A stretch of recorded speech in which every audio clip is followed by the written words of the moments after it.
Hello and welcome to Footy Judgment. Welcome to the National League, people. We got the old crew back without Dan, who's celebrating New Year, but he'll be here Friday. Happy New Year to everyone. Merry Christmas if you celebrated Christmas. I hope that you had a brilliant Christmas with all your families and all your loved ones, people. Brilliant football that was played the other day. Arsenal with an absolutely fantastic, dominant, great win, 1-0 at home against Ipswich, kept a clean sheet. Fantastic performance, of course, by Arsenal. That is absolutely an indication of Arsenal. They're going to go on a run. They're going to absolutely catch Liverpool. Absolutely phenomenal win. Kai Havertz, clutch again, bringing on the goods. On the pitch, of course, Gabriel Jesus, Rice cooked, Odegaard cooked, kept the clean, kept the mighty Dilap on check by William Saliba and Gabriel, of course, absolutely dominant. Liverpool, on the other hand, they got lucky. Win against West Ham yesterday. If Arsenal had that luck, you know, it was going to be a smashing. Arsenal should have smashed Ipswich, but they got unlucky that game, created a lot of chances. Liverpool, on the other hand, a lucky dribble by Mohamed Salah, a lucky cross, a lucky shot by Trent Alexander-Arnold. They just got the light. They got the light. You've got the deflections for Diaz's goal as well. Lucky absolutely. Diaz goal, listen, I'm stating facts. A fact that Trent got a deflected goal, a fact that Diaz got a deflected goal, a fact that Mohamed Salah dribbled, but he just went with him. And Arsenal were unlucky. They created like a lot of chances. They had like 4 clear-cut chances, 4 big chances. They should have won the game way more. And that is the thing. Man City, they might well have done. No one actually, bar Arsenal fans, stayed awake in that game to watch it. It was that boring. Look, you know. Listen, I'm joking, guys, of course. Arsenal with a narrow win, should have won more. It's a joke. Just people, the problem, I keep saying this, people don't like us when we criticize Arsenal. They just want us to praise Arsenal, no matter what happens, which is, I think we're within our rights to criticize Arsenal. Nafisa came yesterday to cook me on MHF, one long-time viewer. We invited her. She came and she said, I want to cook Footy Judge Mo. She cooked me. She won the debate. Man City are winning and they are back in the title race. As per Hussam, they're back in the title race. They're only 12 points behind Liverpool or 13 points behind Liverpool, can be stretched to 16. So they can catch up to Liverpool at the top. Of course, Man City with Haaland scoring again and everything is great with Manchester City. Chelsea are targeting a striker. Did they lose hope on Jacksan? We'll talk about that. But listen, the great panel is back. The great panel is back with Nobbins here, Rory, Tom. All the guys' channels are in the description. Content is back for them. Regular content for them is regular. And we can't wait. The festive period is about to end with tomorrow. Arsenal, they're going to play. No, the day after tomorrow, Arsenal are going to play Brentford away. But that's it. How's everyone doing? How was the holidays? How's the Christmas time? Wonderful, thank you. Santa blessed me with many goodies, including props. What's the best gift you got? Well, I've got props now, so if you start waffling or if you do something fraudulent, then I can call you out in a UK road sign theme. So that's phenomenal, actually. I have to start doing this as well. Where do we start? Chelsea, Man City, Erling Haaland scoring a goal, looking so happy again, looking happy that he scored the goal.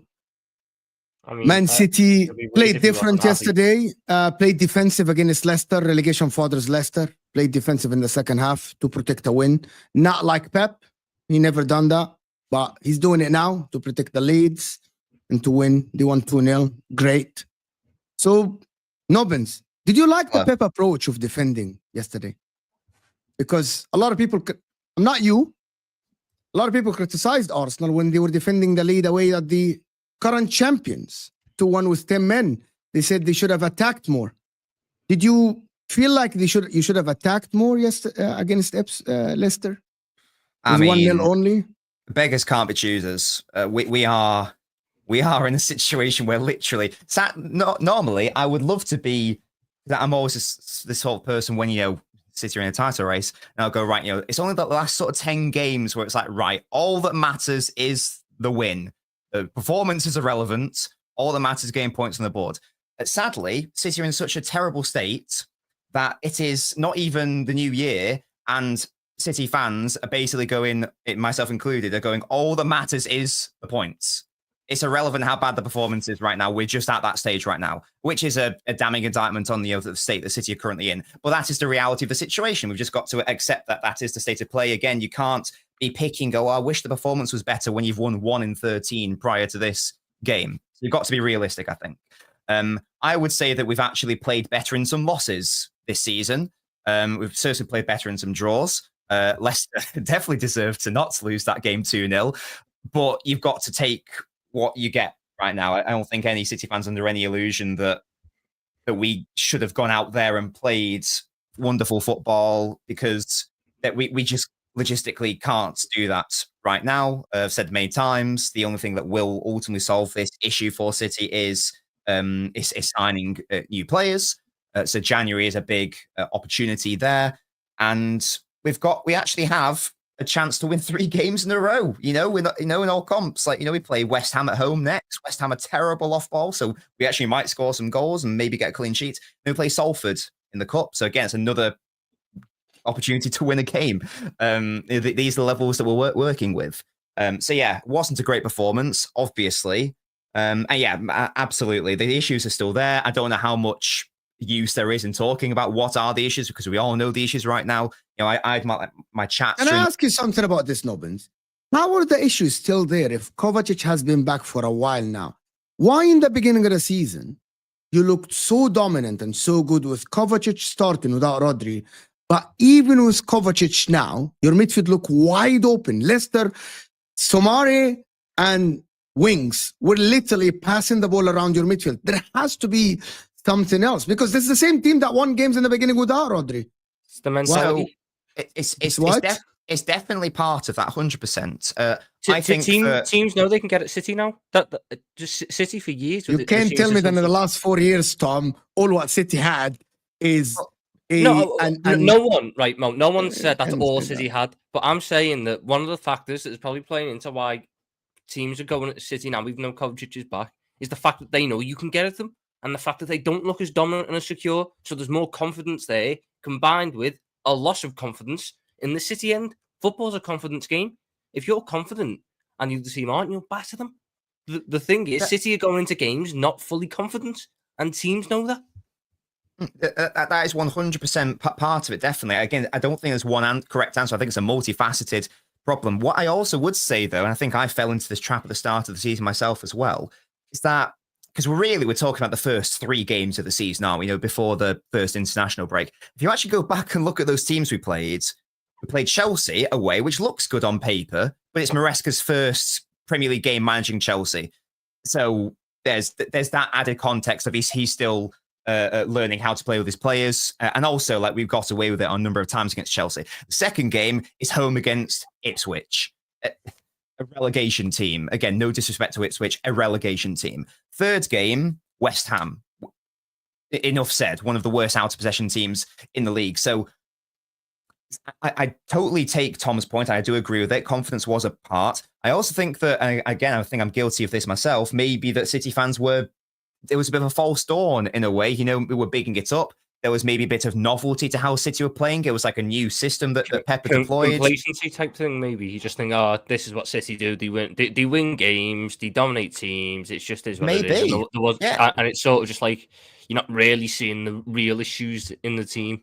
And it's only when you start losing that they stand out more. Yeah, and also you got like a feel-good factor at the time because like, oh, this is what City are like without Rodri, and then Rodri will come back into it, and it'll be a lovely time had by all. So I think that maybe it's maybe the start of the season form was overblown in a way, as I say, by myself as well. I still pointed out some issues there, but I didn't think it would ever get this bad.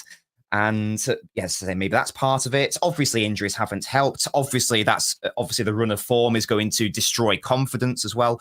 So I don't think it's one correct answer. I think it's a number of issues, as has been the issue with City this season, where one issue impacts another. It's like this compounding domino effect, which has led to this situation now where I've got to be happy that we scraped a win against Leicester, who are going to get relegated. That is the state of play the City are in, to be honest. I think your players are knackered as well. Even the players that are playing and that did start the season, I think a lot of them are, Ake looked like he got injured against Everton. I remember when he got subbed against Everton, it looked like that was an injury. Then he started again against Leicester, so maybe it was a minor injury, maybe it wasn't. But then he went off again yesterday after like 70 minutes and again looked like it was an injury. So an assumption he's probably playing with a knock. Gvardiol looks knackered and is completely out of form. And if you had any available players, you'd probably have dropped him by this point and given him the time that he needs to find form again or to recover physically. And I think you're carrying so many players like that at the moment, and you can't really get out of that rut because of the injuries that you've got. That again, I think even though it may well be, I think 9 of the 11 yesterday or 8 of the 11 yesterday were the same 11 that started against Chelsea at the start of the season. But it's the same names, but they're not the same physically or mentally now as they were then. Yeah. Do we think that City can dominate again under Pep? What, this season?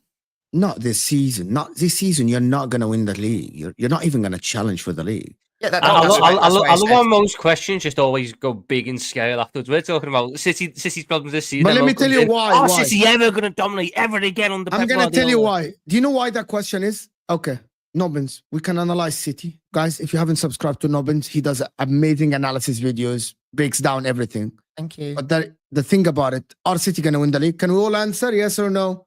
We'd be I'd take 4th right now. No, they're not. Very happy with 4th. Very happy. They aren't going to win the league, right? City versus Forest is going to be an unbelievable that'll be a good battle. competition. That'll be a really good battle this season. Yeah, and Forest deserve 4th ahead of us. Can we ask the chat? Are City? I'm not going to even go with winning the league, guys. Are City going to go back to challenge this season? Is there a way? Is there a world where we're going to be living here in March and thinking that City will have a chance of winning the title? This season. Does anybody see this happening? This season. I'm asking this season. Not this season. Obviously not. No. But we've exactly, been saying that. We've been saying that for the past few weeks. But I thought you were talking about after a squad rebuild and then like next season and the season after that. I thought that's what you were getting at.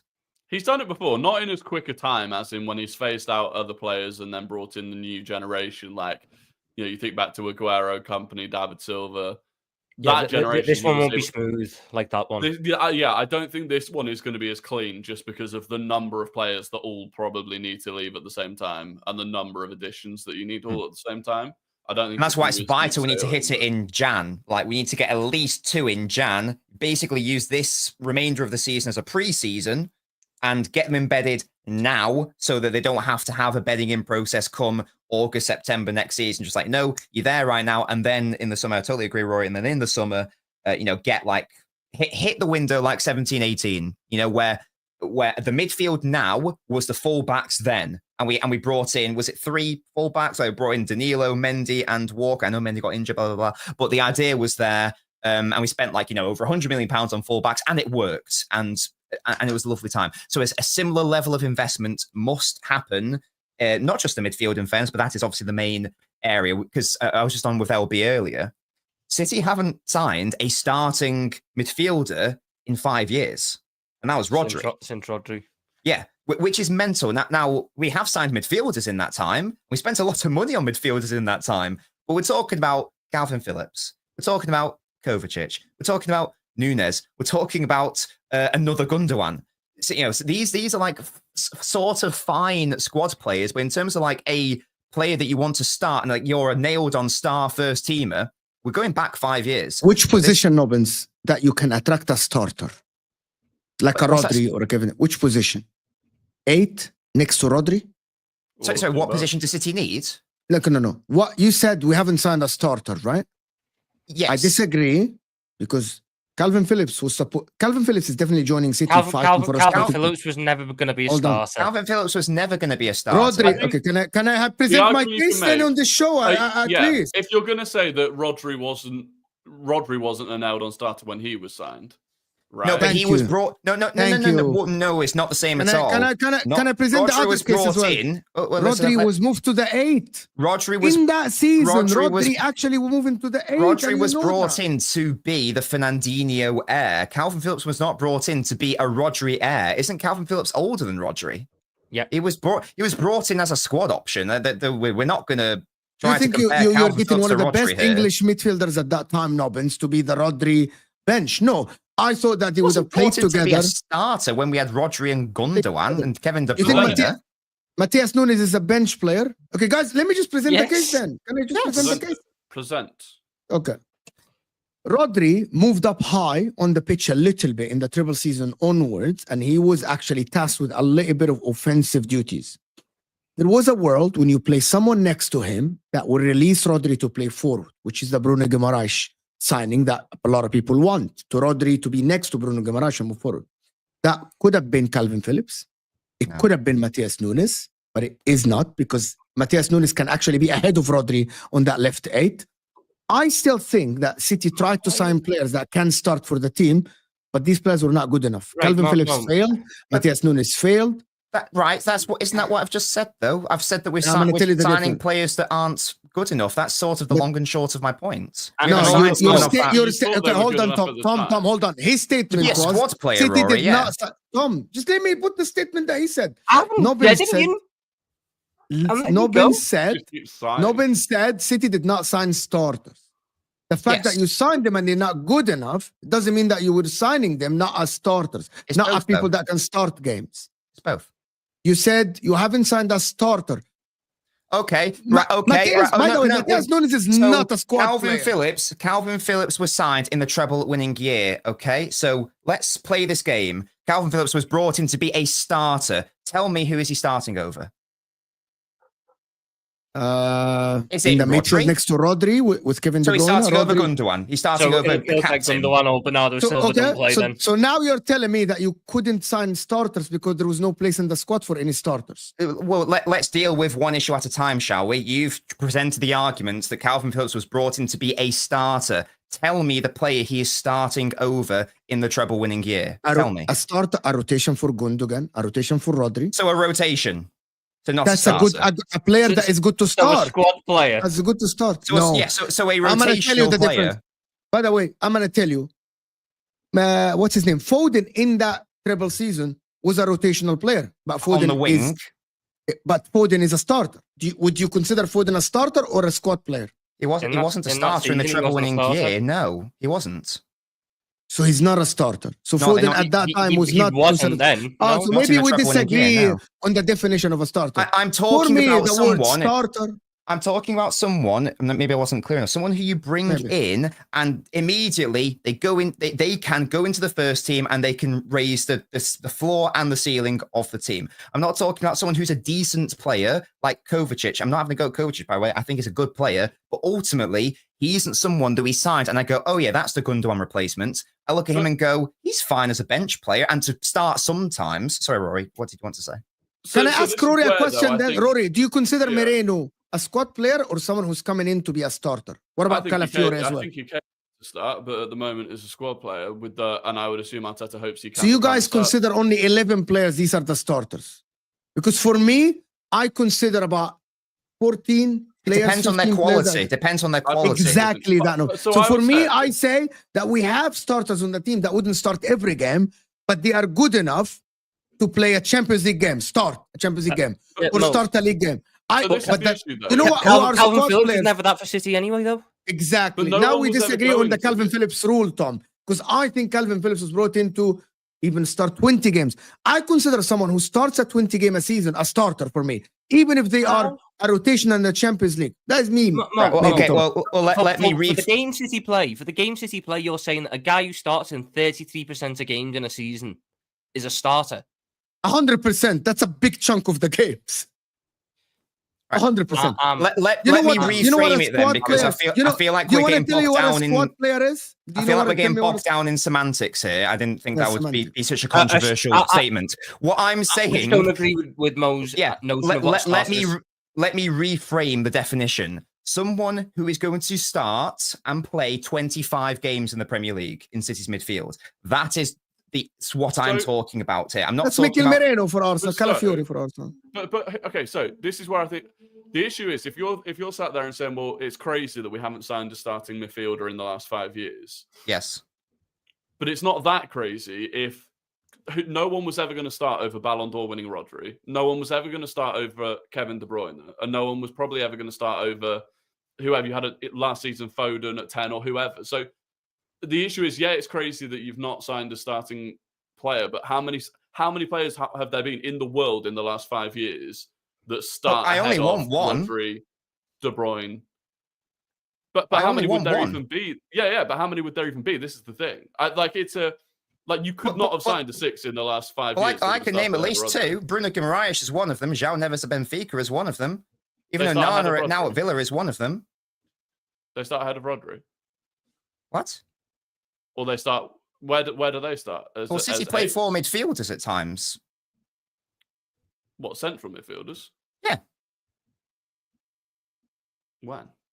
I thought you played like a 4-3-3. A lot. Box midfield. Last season, it was main. Well, it changed, but it was, for example, it was Rodri, Kova, Foden, De Bruyne. But that's where one of those is normally drifting out to the wing, right? But I'm talking about in possession, so it's irrelevant.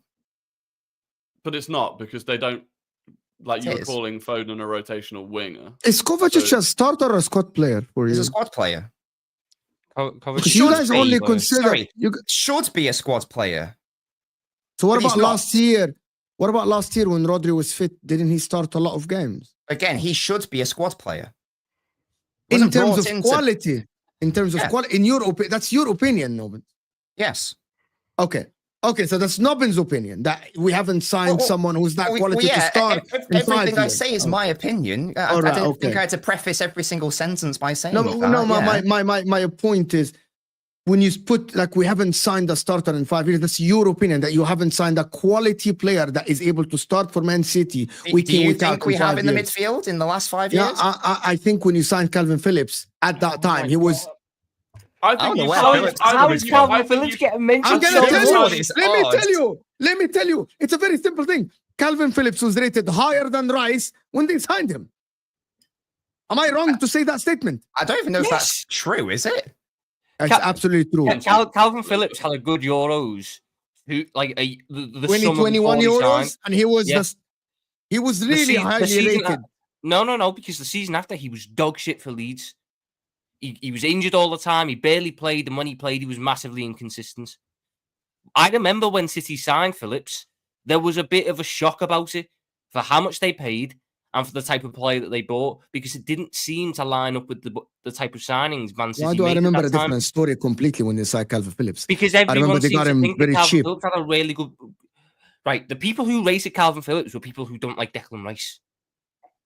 The people who put Calvin Phillips on that pedestal were the people who wanted to hate Declan Rice because Declan Rice is clunky and he's this and he's that.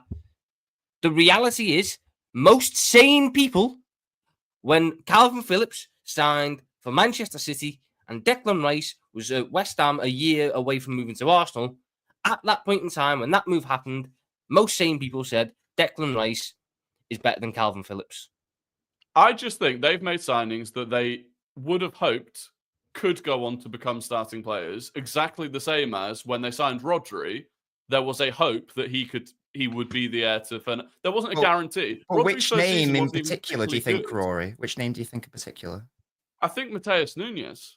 You must have the money you dropped. Yes, I think there was an element of panic about it because you got to the end of the window and you hadn't got any of the players that you wanted. The Paqueta situation happened, and then they had to turn to someone else. But by the way, Paqueta was first choice, and based on his performances in the last 12 months, I'm not convinced that he would have become a starting player at City either. So there's never a guarantee. But Paqueta was third choice. We wanted Bellingham. We didn't get him. We wanted Rice. We didn't get him. wanted Paquetá, couldn't get him for one reason or another, so we panicked and got Nunes. Like Nunes was never going to be good enough to start. We never should. I like Nunes, but we never should have signed him, especially if the idea was for him to be a starter. He's started 2 games in midfield this season, for example. Like these are the levels that we're talking about with a player like Nunes. That's retrospective then, because you're looking back knowing now what you know about Nunes. I don't think when the club bought him, they thought, well, he's shit. We're spending 50 million on him. He's never going to touch the start. I don't think it is retrospective. I don't think anyone at the time looked at that and went, yeah, that's my Gundogan replacement.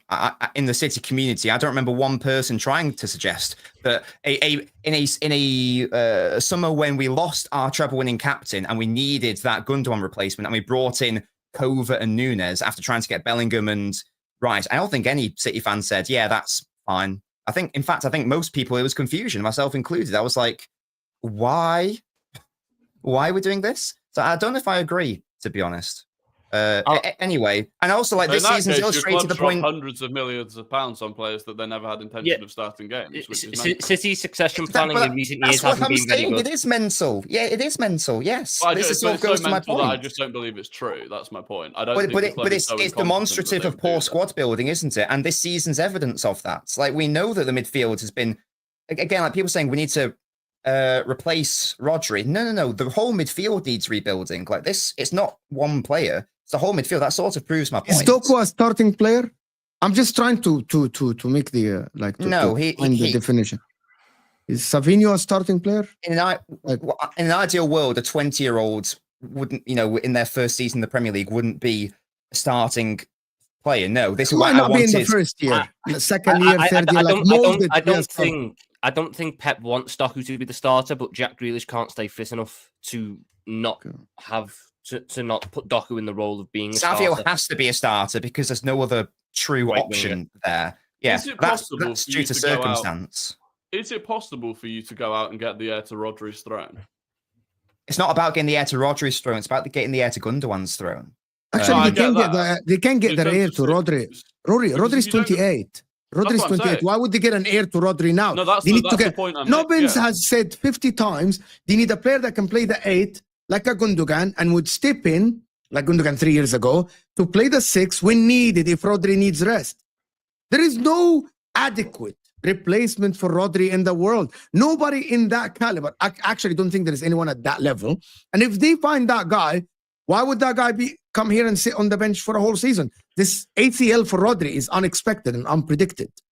Like, you go to a top player and say, by the way, you're coming in and you're going to be sitting on the bench for someone who can play 50 games a year. Sorry, Rory, what's the question? Does that player exist? Sorry, I missed the question. Yeah, well, yeah, basically, does that player exist? Yeah. And sorry. Maraish is the best one. What was Rory going to say? I was just going to say that last season, even like an Onana, who was at Everton, that would have been nice. João Neves, who, we were all told was going to be over £100 million going from Benfica to PSG. He went for a relative pittance in the end. That was a dodgy deal. Yeah, so I don't, he would have been good. Everyone knows I like Bruno Guimaraes. Yeah, there are lots of, look, is the central midfield market, in terms of like what's realistic and available, massive?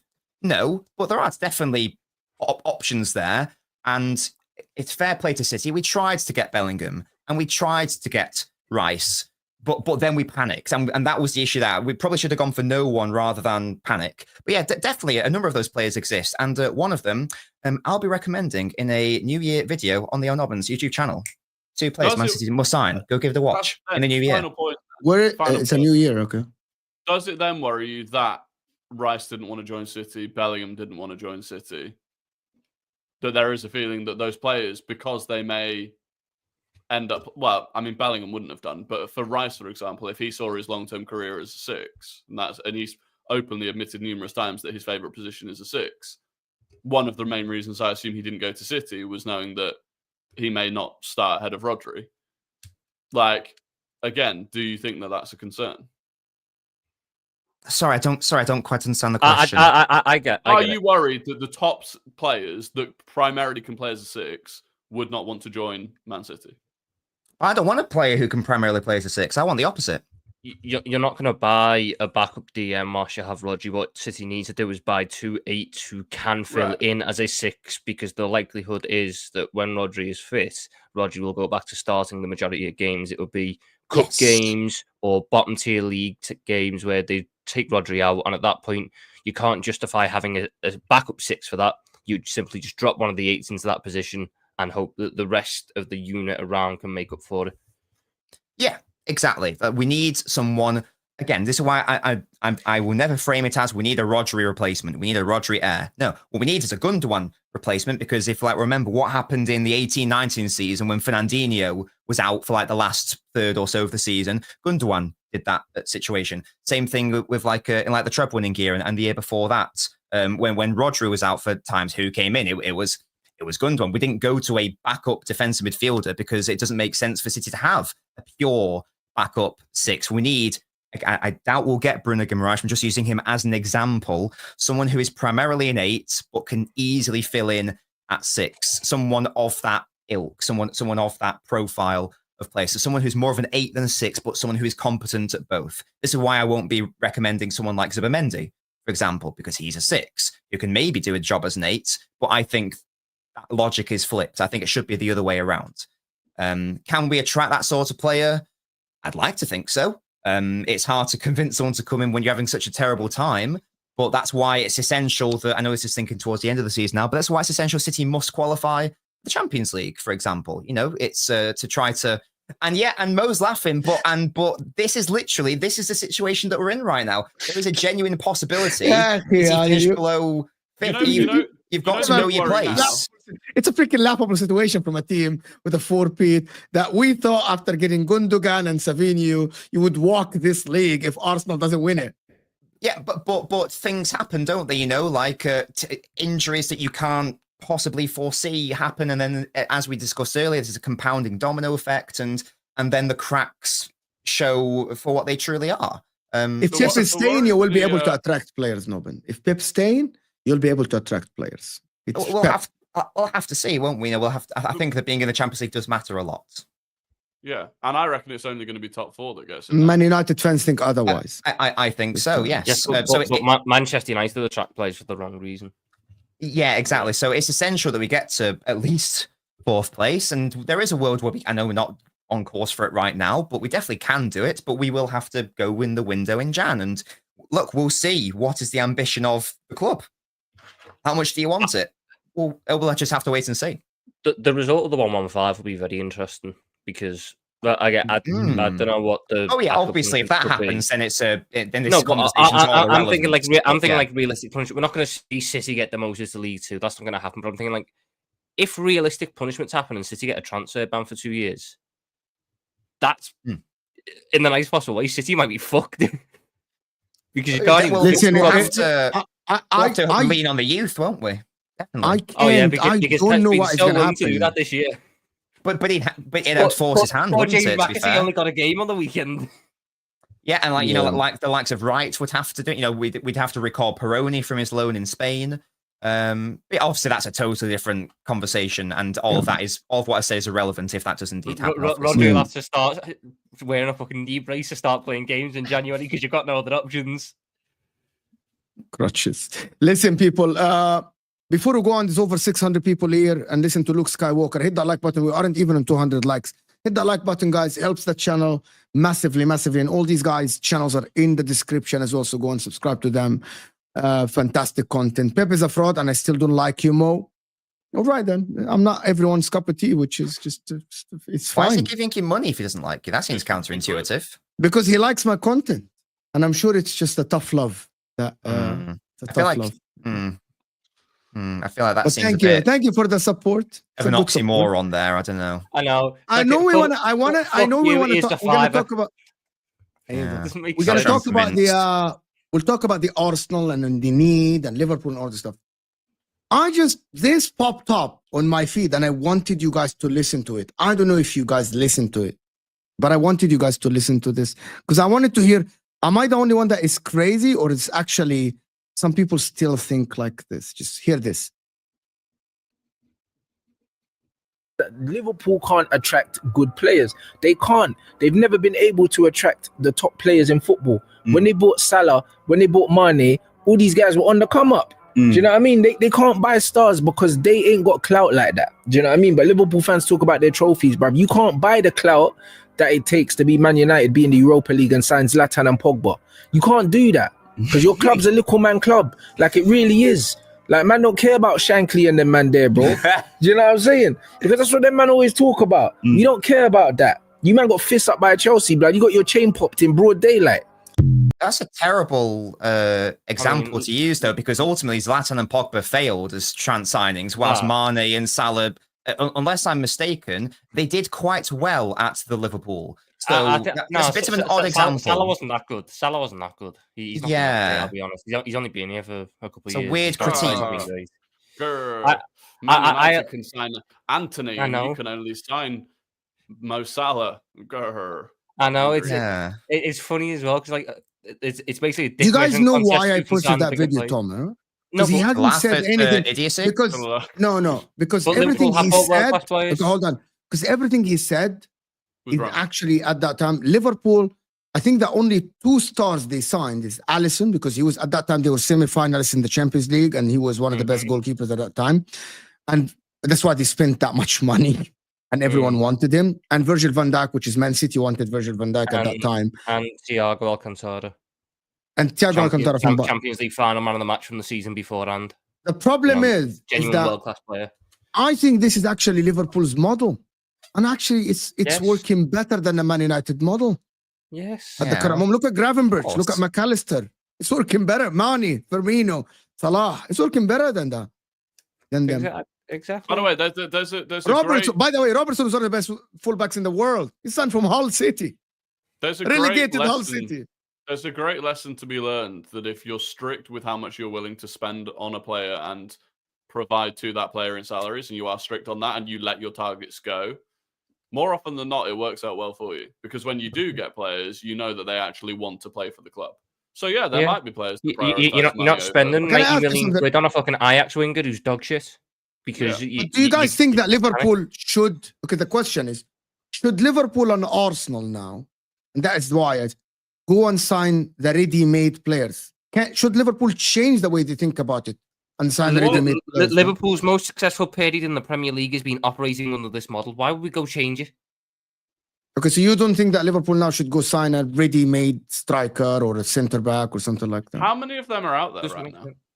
There is. There are people. I'm just giving an example. I'm giving an example. Liverpool's model works for the reason that Liverpool's model works. Liverpool's model has brought Liverpool sustained success and sustained quality for the past 8 years.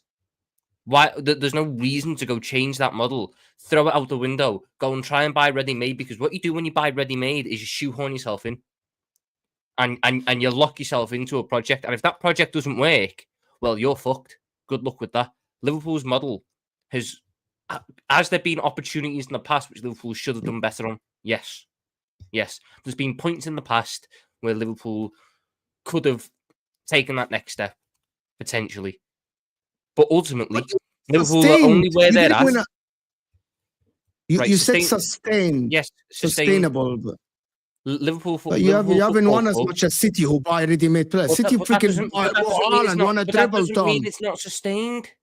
That doesn't mean it's not sustainable. Isn't sustained mean you stay at the top for a longer time? Isn't Haaland the exception rather than the rule, then, though? That's what I was going to say. Doku, Savio, Can you elaborate?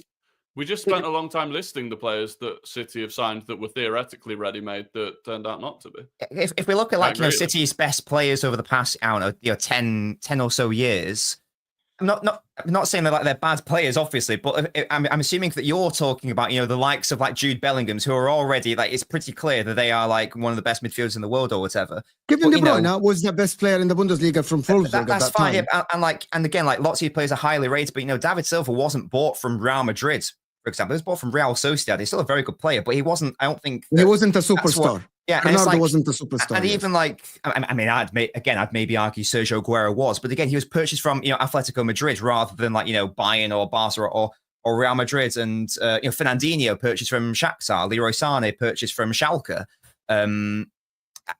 I don't know if you're asking me the last world class player City bought before Haaland, it was De Bruyne. Valencia, Unless we're counting Kyle Walker as a world class footballer because he was a good right back when at Tottenham. Actually, but if you're asking me, mind.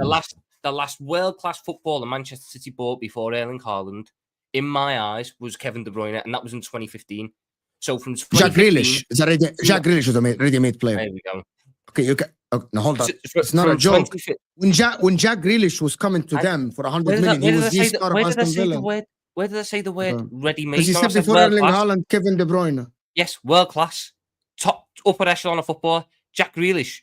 Everyone laughed when he was bought for 100 million. If you're talking like best but when you're saying ready-made in the world at the time, that point in that video was we don't buy the upper echelon of player. Yes, when you're saying Liverpool should buy ready-made. Like I said, if you buy ready-made and it doesn't work out, you're stuck. At least if you buy... Yeah, I actually changed my mind. You literally bought Nunes, who came from a 30-goal year. Nunes. The thing is, we can get... is the biggest example of this. We can get out of the Nunes thing. If we wanted to in the summer, we could get out of the Nunes deal. We could sell him for 40 million somewhere, and we'd lick our wings and we go, fuck it now, we fucked that one up. But that's what it is. Can I tell you what's the difference in world-class, Tom, just before you go on? Osimhen versus Sesko. Okay. You see the difference? Right. Osimhen, ready-made player. Sesko, project player. Mm-hmm. Do you get my point here? Salah was good at Roma. Mane was at Southampton. He was very good. Osimhen, established footballer. He's not world class. No one will sit here and say Osimhen is at Haaland's level when he was at Dortmund or Kevin De Bruyne. But ready-made versus a young, upcoming project player. Like I would consider Matthias Cunha as a ready-made player. But he plays for Wolves, though. No, but I wouldn't need... ready-made, you can have ready-made, i.e. ready to start project players, and you can have ready to start world-class. I don't think ready-made is too broad of a category for me. I thought we were talking about like stars. But yeah, stars. Zubamendi, I would consider Zubamendi after winning the Euro, someone who was everyone was talking about. He's the talk of the village. You know, everyone wanted to sign him. Now City, he's a star. I'm not saying he's world class, but if Liverpool were in for the summer and now City are in for him, we have to consider this guy a star. But again, like, look at the amount of times that United have gone out and done that and bought the name at the time, right?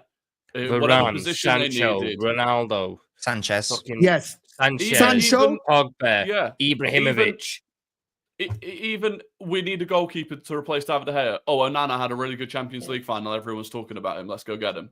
Like, that mentality, it doesn't serve them well. And so boasting about that... Because the club is a failure, Rory, as a whole, as Rarnick said. It doesn't matter who these guys sign, it's just a failure. That was like PSG's model for a period as well, wasn't it? And it didn't work. Yeah, and it didn't work. But I think the issue is his logic is Liverpool aren't signing these players because those players won't go to Liverpool, rather than Liverpool aren't signing these players because they don't want those players because they're expensive and there's no guarantee that they're going to work. It is a different model. 100% Man United are failures. So I need to repeat that statement. Even Spurs reached the Champions League final. They were closing to win the Premier League in the Leicester year. Man United, in the last 12 years, have been nowhere near winning their league or the Champions League. For a club that size, that is a failure. Simple. And with the stars they're signing. So yes, Trevor. I mean, every single window with United, it's going after the big name. You had who was it in Van Gaal? Di Maria. Angel Di Maria. He just won the Champions League. Didn't he just get man of the match in the Champions League final? He was there with Thiago. He went really well for them. Alexis Sanchez at the time. Sanchez.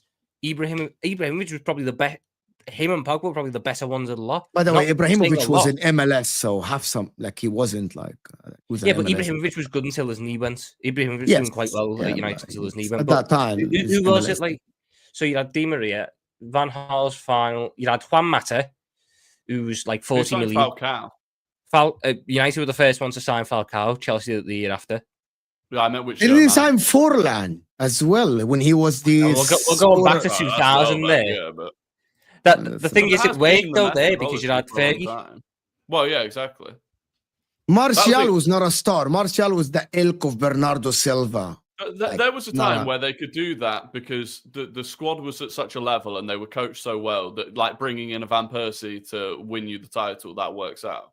But then they got to the point where the base level of I forgot Lukaku as well. Lukaku was another one that came in, didn't work out. Pound for pound, as a sporting project in the last decade, they are the biggest failure in the world.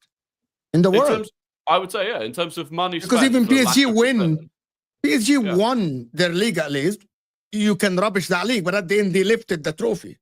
At the end they just did. How much have Man United spent since they last won a title? Over a billion. At least $1.5 billion. Over $1 billion. $1.5 billion easily, yes. 2 billion at least. 2 billion at least. 2 billion, yeah. 2 billion at least. 1.43 billion in the last decade. Chelsea spent that in 2 years. So that's a lot of cheese. Chelsea spent that. The thing is, United make the net spend. I guess would be interesting because Chelsea have at least sold a lot of players as well. United make fuck all. United completely devalue players and then lose them either for free or pennies. That's fucking ridiculous. Yeah. It's a weird, just like going back to the original video. It's a weird sort of. The Paul Pogba situation is the most obvious one. They let Pogba go for a free. They bought him back for a world record fee. He was massively inconsistent for them. Had his little section of fan base go for a free again. Inconsistent, and they let him go back to the club that they bought him off for a free again. I think that's to be one of the worst of business ever done in the Premier League ever. Just going back to the original video for a second, I think his main point was, I think he said it, one of his main points was, we were in the Europa League and we were still able to bring in these elite players. You can't. I would actually say that's a bit of a negative because what is the mindset of, let's say, a Di Maria, who's just been man of the match in a Champions League final, and now he's happy, exactly, Rory, and now he's happy to take an obvious, not having a go at United, but at the time, clearly an obvious step down, not having Champions League football. Do you want to be able to attract that level of player? I would argue no. Surely you'd rather attract a player who wants to be, who goes, actually, no, you're not in the Champions League. So as much as, you're a lovely institution and I'll get a lot of money, I actually want to go to a club which has got Champions League football. So therefore, you're attracting the wrong ilk and mentality of player in the same way that PSG did. It's like, it's great that you've got all these individual stars, but individual stars does not ultimately necessarily make a team. The problem is as well, I think they realized that was what they were doing and that they needed to go for younger, hungrier players. But they've just continued spending the money as if they were buying these. So they spent Haaland money on Højlund. They spent Varane, more than Varane money, but they spent Van Dijk money on Lenny Yoro.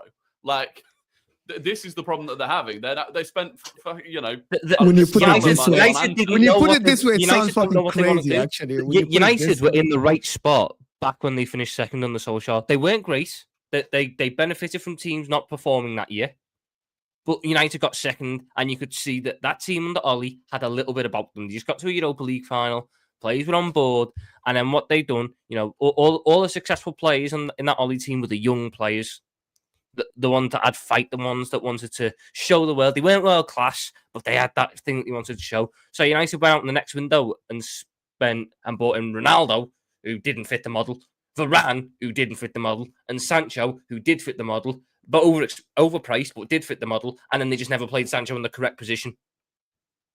And then it all went fucking downhill again. And now they're trying to do the project of, Liverpool didn't buy ready-made stars, so we're not going to buy them. Yes, but Liverpool also didn't go and spend 80 million quid on them, 70 million quid on them when they are this unproven. When you look at the ones that we spent big on, bar Nunes, who was a massive fuck-up, and Naby Keita, who was just a sick fucking note. He was injured. He was injured all the time. Yeah. It's injured by everyone else had at least 2 years of solid CV and solid evidence that they could perform at a really good level. Xerxes had 1 year. Lenny Yoro's had 1 year. Højlund had half 1 year. Or half a year, should I say. Who else did they sign recently? Who else did they sign in the summer? Ugarte is kind of, I like Ugarte. Ugarte's had 1 year at Sporting because he wasn't great last year for PSG. So he's had 1 year, and that was 2 years ago. This is the thing. You can have things such as a flash in the pan. And United just seem to be really good at identifying the flash in the pans and buying them anyway. Yeah, and buying players that other big teams are looking to offload rather than players that maybe teams would like to keep, but no, they can't. So, like Ugarte, PSG wanted to get rid. De Ligt, Bayern wanted to get rid. Mason Mount. Chelsea wanted to get rid. Oh my God! You just remind me of that transfer. Whereas if you compare it, like, okay, Gravenberch, maybe they wanted to get rid, but he was just, at the time, the midfield was very, very good anyway. But like Gakpo signing from PSV, PSV didn't want to sell them, but they knew they had to and get the money. But that's the difference, I think.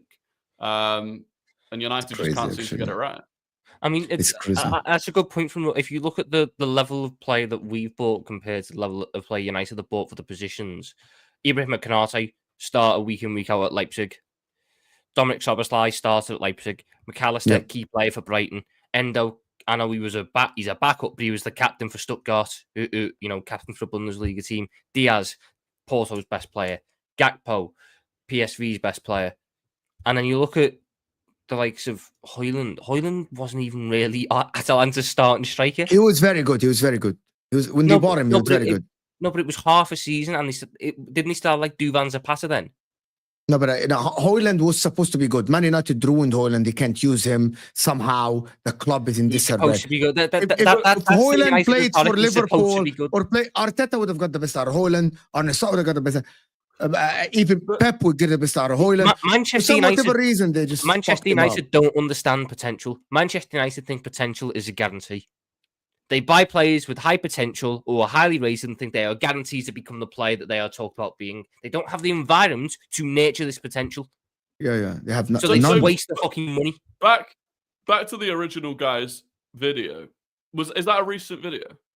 I think that's Trent. I don't know. It's from last summer. I don't know. He was doing it after the Caicedo and. I was going to say, if that was this season and he sat there in 14th position going, well, we're 14th and you're first, anyway. But we can. The thing about Rance is that he's convinced, and it's not only Rance that says that. It's a lot of Man United fans that we sit with, and then they are convinced that their club is still more attractive than other clubs in the Premier League. And the problem is they are convinced it's for the right reasons, which is what Nobbins keep saying. It is not for the right reasons. Your club is attractive. They are very attractive to a certain type of player, but is that the sort of player that you want to lead a title challenge long term? History tells us no. It's funny because United fans, I'll admit I had the same sort of thing, but in the past couple of seasons when Chelsea were giving out the 8-year contracts, United fans were some of the loudest going, "Ooh, you don't want them players. They're only there to get guaranteed money for 8 years. They're not there to play the football. They're there for the guarantees of money." That's what United have been. Whenever they have attracted these big name players, look at Real Madrid are a football club that don't sell their best players. When they want to sell a player to you, there's probably a fucking reason. And Man United take them all. They take them all and then go, "Oh, look at us. We've pulled a player away from Real Madrid." No, we got pushed out the door. Varane wasn't once at Real Madrid anymore. Casemiro wasn't once at Real Madrid anymore. They get pushed out the door and United swoop in. They go, "Oh, look at the pull we've got. We've taken that from Real Madrid." No, they gave them. That's the thing. You talk about pull. When was the last time, genuinely, if you could name a player that Man United signed where there was a public battle with another big club and United won that and didn't massively overpay? I mean, that United fans will say Euro this Sancho. summer. But they horrifically overpaid for Euro. That's the thing. Real Madrid wanted to pay. Real Madrid would pay 30. Real Madrid would pay 30. We would pay 40. United went and paid 60. Yeah, because you had and the wages. They're offering the guy the wages of like a top player, like a good player. Yeah. So not Euro. Bruno? Who was the other one you said? Igal is saying Lisandro Martinez. Arsenal wanted Lisandro and he chose Man United. But then they paid like 15 million more. No, but also there's other thing. There's other thing, Igal. He played for Ten Hag, Igal. That's a massive factor. And he wanted to join Ten Hag at Man United. But it wasn't even that. I think they paid 40 million and we bowed out at 25 million. So again, overpaid. Sancho, they were the only ones going in for him. No one else was actually. Yeah, no one else wanted Sancho because he was too expensive. And there was no guarantee that he'd work out.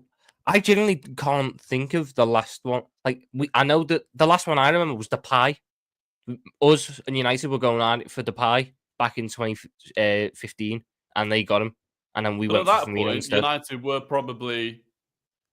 I think still United more have that attractive until than Liverpool at that I point. would say until 2017, 18. We're being harsh. We're being harsh. They had a transfer battle with West Ham this summer over Mazraoui. They won the battle against the mighty West Ham for Mazraoui.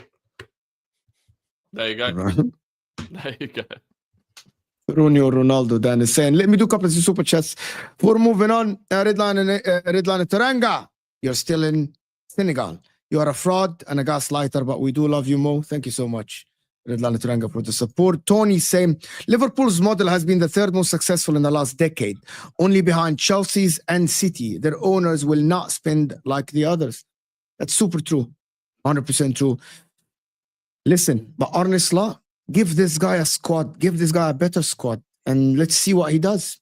He's got a very good squad, though.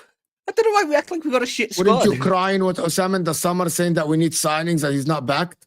Because your players now are stepping up. I wanted you crying? I've never been someone who asks for 5 or 6 transfers. I've never been that way. I asked for 2. This 5-6 transfers thing only happens once in a flash. Like this thing that Chelsea did is that people think that clubs will just go and sign 5 players in one window. That is crazy. That doesn't happen often. But even though I wanted signings, I didn't think the squad was bad.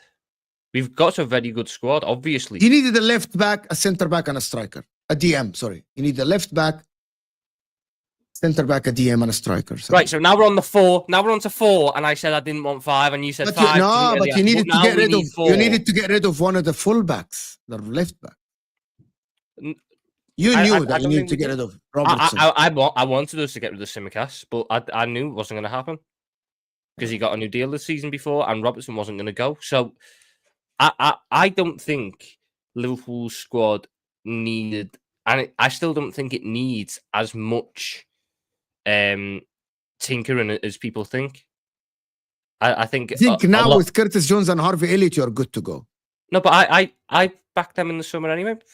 We were doing arguments on the show about who's going to be more important, Elliott or bloody, Szoboszlai. No, Elliott or someone for fucking City or Arsenal. Can't remember who it was. Was it Nwaneri? Nwaneri and stuff like that. And I was saying, no, Elliott doesn't belong in that category. Harvey Elliott played 100 games for Liverpool. Yes, Harvey Elliott is a start, but I never had the doubt about it. So I don't see where this notion that Liverpool need to fully change the squads come from. I think if the squad stays as it is, if no one else leaves or joins this squad, you need 1 guaranteed starter and 2 rotation pieces. That's 3, but you can get away with 1 rotation piece. Guys, there's 800 people here. Hit that like button. Subscribe to the guys in the description. If you haven't, you've been living under the rock. These are some of the best out there in the business, of course. Talking about the title race, Rory, the TikTok, catching Liverpool. Yep. Liverpool are in the form of their lives. Rory, you think Arsenal will spin big? Exactly, which is the point, Igal. I'm on a train to Poland. Okay, away for New Year. Great, then. Fantastic. I didn't realize Chelsea were playing a Conference League game. Big ups, Dan. Do you think the signings can help in January, of course, Rory? Do you think there is a possibility that you don't cash them? What? No, I don't think we're going to make the signings in January. You're linked to Coleman now. Yeah. Well, wait, Kingsley Coleman? Yeah, yes. First of all, have you not watched? Have you not seen the news? Oh, not Kingsley Coleman. Oh, no. Once every. Secondly, Mo, welcome to the transfer window. There are rumours. Tends to happen. Who provided that one? Caught offside? Footy 365? Oh, they're great, them. Footy Insider. You can't forget Footy Insider as well. With their exclusives let's have a look at Europe and see who's performing well. And then we'll link them to a big team that need a player in that position. And we'll write a story about it. Lots of people will click on it. Omar Marmoush, that was caught offside. That's another one. Omar Marmoush to Arsenal. Yeah. Omar Marmoush has been linked with every single club in the Premier League. You don't think we'll make signings? No, we might make one, but it won't. But if we do, it'll probably be because we end up selling someone like Kivior. Do you think you should? Well, yeah, obviously we should. Yeah. Why wouldn't you? They've got then? no right winger. Why wouldn't you then? I don't What understand. kind of question is that, Nobbins? Of course. Because I'm guessing that why wouldn't you do that then? If you need to, why wouldn't you? Because I don't think the club will. But why? I don't, Because they don't have a habit of Arsenal doing what will they look need at to do it. at the right time. Because what? Sorry, Rory. Because they don't have a habit of doing what they need to do at the right time. Shouldn't We they should like have gone out in the back summer. that We all trend? go. Well, they should back it, yeah, but they won't. In the summer, we should have gone out and bought an elite attacker. We all knew it. Every single Arsenal fan going into the summer wanted at least one of a left winger or a striker, preferably both. We got neither. I don't see how we're going to change that in January. Got Raheem the Dream. Big up Raheem. Yeah. Big up. We do. Time and time again, the club as well have come out and said that they don't like doing business in January because everything's too expensive. Yeah. So I just don't think it will happen. That's a sticking point. Arsenal have that the same thing Liverpool do, where they won't buy a player if they don't think they're paying the right price for them. And in the summer, in January, everyone's price goes up anyway, and especially because Arsenal have in the media and there's been talked about as an attacking problem, and especially now Saka's injured. There's another premium on top of that. I doubt many, if any, attackers fit Arsenal's strict price thing, whilst also having their price pretty much doubled in a window. I don't think there's anyone that falls into that point. I don't think Arsenal will want to panic and buy the wrong player. What will happen is there'll probably be rumours throughout January that we're trying to sign Isak.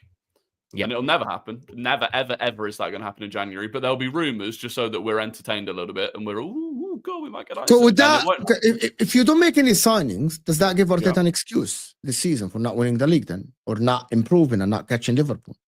Would that be the context that every time we speak about Arsenal, there is context because he wasn't back, No, it would be. I mean, I thought Saka and not having anyone to replace him is. I thought it was a similar thing with Pep, context, right? I thought it was a similar thing with Pep, though, where Arteta was quite content with the squad and didn't want any more signings. Is that not? Have I misunderstood that? Isn't that what Arteta said? That he was basically happy. My understanding is that Arteta wants and has wanted an elite attacking player for a long time. Right. But this summer, he was told he needed to sell to buy. Which meant if he wanted to, he needed to improve the general level of the squad, which is what signings like Marino and Calafiori, I think, did. The issue was we were never going to sell enough for him to go out and drop 80 million, 100 million on an attacking player. Yeah, we raised just over 100 million, I think, in the summer, all in. And you have to address other positions as well. Yeah, exactly. Sorry, and if we just, sorry, go on. Apologies. I was just going to say, is there something about Arsenal's finances I'm not aware of? Because I was under the impression that Arsenal could spend a lot of money from like a PSR perspective. No, we were fed some bullshit. So when we didn't sign anyone in January, despite being in a title race, suddenly the Athletic and whoever else are reporting, Arsenal have saved up a 250 million war chest. War chest. The war chest. You love that word, the war chest. It was never the case. The reality was that we'd not been in the Champions League prior to last season. We'd not finished in the top 4 prior to the season before that.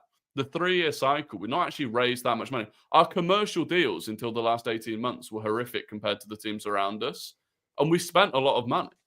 Everyone talks about the 700 million that we've spent. We have spent a lot of money. And until this summer, we didn't really get any back in sales.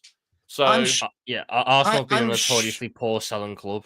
I'm not really educated on the I appreciate that, but I'm pretty sure I remember reading like a financial article from the Swiss Ramble, who's like the best person for this sort of thing.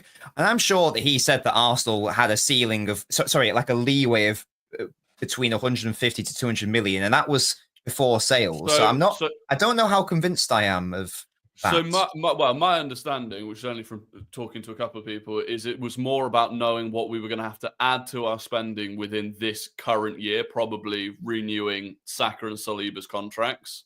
So what that's going to add, it was basically like, they basically told him, look, this summer you're going to sell to buy, which is pretty much what he did. Yeah, because to give us a bit of breathing room. There was probably, I would imagine. I mean, we bid something significant for Benjamin Sesko, but that didn't happen. So clearly there was intent there to sign an attacking player. We were sniffing around Nico Williams, but I don't think that was ever going to happen in the end. But the money that we'd have needed to go and get an Isak, for example, I just don't think was there. and I don't think it will be there in January. What about Cunha? The money's there for Cunha. Then you didn't sign Cisco, sign Cunha. Wolves are not letting go of Cunha this January Again, for you're an talking actual about decent price. this is the problem. This is the problem we've got. So who do you want? Cunha, yes. Wolves aren't going to sell him. Semenyo, yes. Bournemouth are fighting for Europe at this point. They're not going to sell him. Or if they are, they're going to sell him for far more than the actual value of the player. Look out, Bournemouth can't justify selling him to a European rival. Well, to an extent, yeah. So this is the problem. And then even if you look abroad, like right now, the money that you would want for Nico Williams isn't having a great season. Kvaratskhelia looks decent, but they don't need to sell him. It's 100. Kvaratskhelia is not a winter signing. They're fighting with the league. This is what I'm saying. Yeah, and so Arsenal are at the point now where you're not going to make that next level signing. And so the next best option is your Trossard caliber of player. But I think we've done enough of those now that doing more of those doesn't particularly help. Now, yes, it would help for the period that we're without Saka, but then you end up in a position where going into next season, it's like you've got Jesus, you've got Trossard, you've got this new player that's kind of a Trossard level. You've got Reece Nelson who will come back, and we don't know if we'll sell him. The difficulty is you're still left in a position where you've got one elite attacking player, which is Bukayo Saka. So he has to find the solution within. What you're telling us, that it must be a solution within. Got to try. I don't think there will be a solution within. That's the unfortunate. That's why I don't think we're going to win the title. I don't think there's a solution within, and I don't think there's a solution feasibly in the transfer market in January. This seems like poor planning. I'm getting a lot of City vibes here. Well, it was poor planning. Yeah, we all knew it was poor planning. Yeah. It was eventually, if you rinse a player the way that we've rinsed Bukayo Saka, it's going to blow up in your face. So that was why, when I at least spoke about what I wanted in the summer, it was a Mohamed Kudus, because it was a player that could start on the left, but could also start in place of Bukayo Saka. That was the objective, knowing that we wouldn't go out and sign two players. You don't think your scouting system and the scouting people should go to France, Italy? Like, I'm going to tell you something. I don't like Ritugi, right, from Atalanta. There are rumors that there is going to be an exchange between Ritugi and someone else in the Premier League. I think someone else.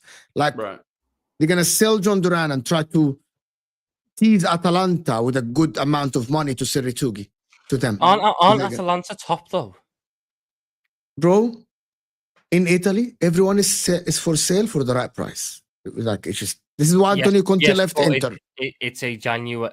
I get that, Mo, but it's a January window and Atalanta are challenging for the title. I just don't. They will. You know what? Gasperini will freaking find someone that play in Serie B, make him a top scorer in the Serie A within like a month. Some kind of stuff like this. Like they can. My point, I'm not saying Atalanta. I'm just giving an example of in Italy, someone in France, someone in Spain, someone in. But then, Mo, are you gonna overpay? Yes, 100%. They're gonna overpay. I'm not gonna say the same cycle again. Arsenal then just aren't addressing the issue, or what they perceive to be their issue. I don't care. Arsenal don't want to add another. Might be a harsh term. Another average attacker. Okay, I know, not average, but I know that I know that we're thinking. I know that the club must be thinking about the future, right? But I think Arsenal this season, they must salvage the season, win a cup, go back, go to Liverpool, like try to challenge Liverpool. We cannot be sitting here in March or February or April. I'm sorry, and Arsenal are 7 points behind Liverpool. That shouldn't happen. That shouldn't happen, Rory. This is why I'm saying, even if there is a little bit of an injection in January to try to solve the situation, you have to. The club has to do it. Yeah, but the club will presumably look at the situation and go, realistically, are we actually going to catch Liverpool this? Is it okay? Now you're talking. Now you're talking. Because this is the talk I wanted to catch Liverpool this season. No, it's not realistic. Even if we go out and spend a lot of money in January, if we go and spend that money badly in January, almost throwing something to try and catch Liverpool that we realistically don't think we'll catch anyway, and then that means that going into next summer we can't do the business that we want to do, and that means that not only do we not challenge them this season, but then we end up struggling to challenge them next season. And we're looking at a player that we bought in January going, kind of wish we hadn't done that now. I think that's probably what they're looking at. And going into the January market, it's why I'm not that envious of Man City. Because again, Man City, everyone's talking about how Man City have to go out and buy X, Y, and Z. And I'm, again, looking at the market going, you could end up spending a lot of money in January and not really bringing in the sorts of players that a Man City needs to get back to the level they want to. You don't feel like you get your value for money in January. Yeah, you very don't. rarely. You never do. No, you don't. You always overspend. It's very there are some cases. There are some cases where you get like I think Trossard for what 25 million. I thought Gakpo was a decent price, was a fair price. You can get the occasional decent ones, but for the most part, you're going to overpay. Trossard we got because he had fallen out with Brighton and wasn't starting. Yeah, it's circumstances. They probably got decent money for it. Jorginho again, Chelsea didn't want him. Kivior, I think we paid a fair amount of money to an Italian team for him. But bear in mind, in that January, none of those signings even happen if we go and spend 80 million on fucking Mudryk, which was what the initial plan was. So if anything, Arsenal are probably looking back at that going, God, if Chelsea hadn't come and outbid us for Mudryk, we'd have ended up dropping all of the money we spent on Jorginho, Trossard and Kivior on Mudryk that January. And look how much further back we'd probably be if you replace Mudryk for those three. So, yeah, it's tough. I don't know how valid the value for money point is, because that's in the same, I'm talking about my club as well, that's your own fault that you're in that situation. It's City's own fault that we're in our midfield situation. It's Arsenal's own fault that they're in their situation, offensively. So it's all well good saying we're not going to get the value for money, but you're going to have to hold that because that's your fault. So you've got to pay a premium for the errors of your past. You're just going to have to firm that. That's the argument they would make. That's the way I'm looking at that. It's an argument that all these clubs make is they will go, yes, we made the mistake in the summer, and we don't want to make another one now. So it's like, I'm not saying go out and buy in the summer. We now don't want to go out in January and overspend on someone and then not fix the issue. That'll be the line that comes out. Yeah. We may have messed up in the summer. We didn't want to mess up this window.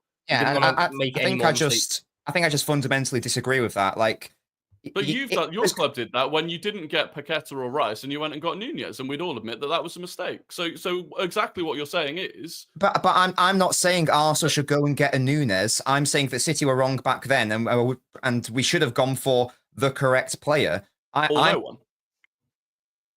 But I think the correct players are out there. It's not like Arsenal have exhausted their first choice and their second choice and their third choice, unless they have. And I'm talking bollocks. Maybe that is the case. I do that a lot, in fairness. But I don't. From what I understand, Arsenal haven't gone for a winger, and the first choice has said no, and the second choice said no, and the third choice has said no, and now you're left with a case of it's fourth choice or no one. If that happens, then fair play. Go for no one rather than a fourth choice panic option. But I'm not convinced that Arsenal have reached that point yet. Again, I don't know what's going on behind the scenes. But Liverpool got two players, Nobin, that worked exactly what you said. Yeah. Again, I'm not saying panic and get a body. I'm saying whoever you were going to sign in the summer anyway, approach their camp and be like, look, this is a situation. We want to sign you anyway in the summer. Let's get you in right now. Who knows what we can achieve this season? But either way, you'll have an extra 4 or 5 months at the club. There'll be no bedding in process. You can hit the ground running in August. Title charge. Boom. If I was an Arsenal fan, in the same way that I'm a City fan, that's what I'm demanding of. I want City to do that. If I was an Arsenal fan, I'd be like, go and try it. Again, I don't know the names because I don't know who you feel would work, but someone that should just seems a madness to not do it. But in the same way that City are capable of making mistakes when you do, I would imagine when you didn't get Paqueta and you didn't get Rice in that window, the demand from the fans was, well, we have to go and get someone because we've lost Gundogan. We have to go and get someone. And so City obliged, and they got what they felt was the best available option in Nunez. And then you go, well, actually, if we'd not spent that 50 million on Nunez, the following summer, we maybe could have just gone and got Bruno G. But then we couldn't because we'd spent 50 million on Nunez. And that's fine, but let's wait for Arsenal to exhaust options 1, 2, and 3 because our starting point seems to be, let's not... But I'm not an Arsenal fan. I've not been looking at Arsenal players. Even as a non-Arsenal fan, primarily, everyone knows the major player that we want to go for is a left winger, an elite left winger to balance out the attack. Sure. Let me put the super chat and then put Dan's question. Go ahead. Name an elite left winger that's playing well at the moment. But just I could throw out some names, but just because I can't provide you a name, I'm not going to be convinced that there aren't 3 to 5 there are people players that out get there paid to do the in job the that you're asking world Nobbins to who do. you could bring in, and it would be a great choice. And again, if you go to, let's say again, these are just arbitrary names, but let's say, if Nico Williams, you go to him and you say, and he goes, no, not a fan. Okay, you go to, was it Barcola at PSG, and he goes, no. It's like, fine. Again, these are just names. Kvaratskhelia, whoever. Again, it's just names. And if they all say no, then fair play. Arsenal tried. But if there isn't even that effort to look at this elite winger, then I think, again, if I'm an Arsenal fan, I'm frustrated at that, because I don't think this season's in the pan and shit. They already write it off, some people. Some people really wrote the season off from Arsenal. I think that's again ironic. In terms of a league, I'm not. We never know what's going to happen in the Champions League. But I'm saying it for City, but City aren't in Arsenal's position. I think that's a loser mentality. If that is what Arsenal are thinking, I think that is a loser mentality. I'm sorry if that sounds harsh, but Arsenal are not out of this title race yet. They could quite easily. City, then. Well, you've got a loser mentality if you don't think City can win the league this season. But as I've just said, 14 points behind Liverpool. We're 9 points behind. You're not. You're Rory, 6 points. They're 14 without the game in hand. Cheeky. The two are not synonymous. The two are not synonymous. Like, come on. We're 9 points behind. Here. Huh? We're 9 points behind. I don't think it's that different. We've played. Obviously, we played yesterday, and Arsenal haven't played yet, so we've got the same amount of games played. Right. We're not going to try to compare City and Arsenal. I've told you what I want from City. I'm just a little bit surprised that you don't want Arsenal to do a similar thing. No, you're confusing. When you're in a better position and an easier position. No, you're confusing what I want and what I just rationally know will happen. There's no point me sitting here. I want a 12-inch cock. I don't have one. I'm not brilliant. So I don't know. I feel like there's when I know I'm not going to have it. I just feel like there's too much of an acceptance from you, though, in saying that won't happen. Oh, it is what it is. I'm not saying that you, Rory, right here on the Rational League, should start a movement to force Kroenke to spend a lot of money. But I just feel like he's not saying it, but he thinks it. There's a weird acceptance vibe that I'm getting from you, and I feel like I don't know. Yeah, I accept reality, and unfortunately, I know what the Kroenkes are like. I don't know. I feel like I don't know if I agree with that. I'm not. My assumption is I'm not. I would assume people at Arsenal are on the phone to Napoli or to whoever saying, is this player available? No, is probably the answer for most of them. Yes, you've got to pay X amount. Okay, no. That's an issue, isn't it? And that's an issue, I think. Yes, that's why I don't think we're going to win the league. If I thought there were no issues, I'd be predicting us to win the league. But there are issues. But there's certainly no hope if I think we can all, again, who knows what will happen. But I think we can probably all safely agree that if Arsenal do not go out and sign this X player, then there's basically no hope. And I think that is a shame, to be honest, from an Arsenal perspective. It's a fantastic argument, actually. It's a fantastic argument, which is what Dan was saying. But let me just do a couple of these, because Arsenal and Liverpool are hideous twin clubs. They rarely make the timely signings. They always do. Too little, too late. Never strike when the iron is hot. I actually disagree, because Liverpool kind of renewed the whole midfield last summer. Liverpool have done it before, but Liverpool... Van Dijk in January, fantastic. Alisson in that summer, fantastic signing. Mohamed Salah that summer. Sadio Mane when they got him. I thought Liverpool did the business when they needed. Maybe sometimes they didn't, but it's not like that. And Arsenal, by the way, I'm just going to say this. Guys, Havertz and Rice were the right signings at the right time from their point of view, not from us. Arteta wanted Havertz, the board provided Havertz. Arteta wanted Rice, he competed with City and got Havertz, and got Declan Rice. That's the reality. When he's saying the board has always been a step or two behind Arteta and the squad going back to January 22nd, 22, and the Oba situation, hope that changed now with the director of football. I'm not sure if it's going to change. It doesn't look like it will. But it is true. To be honest, the worst window I thought we had was January of this year. We were in a title race. We lost the title by a point or 2 points. We didn't sign anyone in January. And there were clear deficiencies in the squad even at that point, with injuries, the fact that we'd bought Timber in the summer but lost him for the entire year. And ultimately, actually, from January until the end of the season, we only dropped 3 points or 5 points, including the City game. So you could argue that even if we'd made a signing, it wouldn't have changed it. But it still showed for me the lack of ambition or the lack of ability to, like you said, strike while the iron is hot, I guess. But that's just a reality that we have to. That's for Nobbins for calling out Arsenal fans, Rory. I didn't call anyone out. Hello? No, I like Rory. Hello? No. I didn't call anyone out. No. Dan is saying, God, this is our Dan. If Arsenal don't strengthen in January, could they be at risk of missing the top 4 if City and other clubs spend around them? No. There's enough of a flaw at Arsenal to make it so that will never happen. Yeah, the problem is, well, not the problem. The good thing is, I genuinely believe Arteta has set up such a system, and people may not like the system and find it boring, but he has set up such a system that we can rotate out quite a lot of players and still dominate games in the way that we did against Ipswich, to the point where, we probably don't have enough firepower to win every game, and that's why I don't think we'll catch Liverpool. But we've got enough firepower to beat the majority of the teams still in the Premier League. Yeah, I think we'll finish. I still put Arsenal ahead of Chelsea. I agree. Unless Chelsea go and sign a top striker, for example, and a goalkeeper or a defender in January. Now the conversation might change. It might change. Yeah. The only way the real jeopardy strikes for us is if there are another couple of injuries. So I am worried about the fact that, for example, as it stands, we have 4 attacking players that are fit. And if Arteta's planning on continuing to use Havertz in the midfield, that means we're starting all 4 of our fit attacking players every game. And one of those is Gabriel Jesus, who is injury prone. So that, for me, is quite a concern. In terms of, I don't even know if that group of players will survive January, let alone beyond then. So, again, that may be the concern, that if any more injuries, then we are in trouble. I never changed. People say I changed my opinion. I always said that Chelsea have way less chances of winning the title than Arsenal, which is by definition mean that Chelsea should be closer to Liverpool.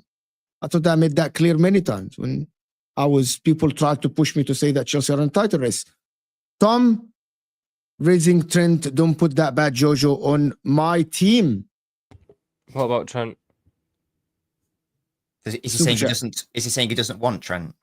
Oh no, he's a Madrid fan. Obviously, I don't know. At the end of the day, if Trent goes to Madrid on a free, he's the worst of the lot, and he's dead to me. So really, yeah, that seems quite extreme.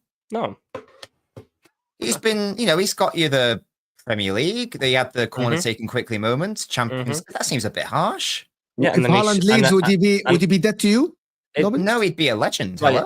How is right? See the difference between Liverpool and Man City? No. They are in nowhere near the same situation.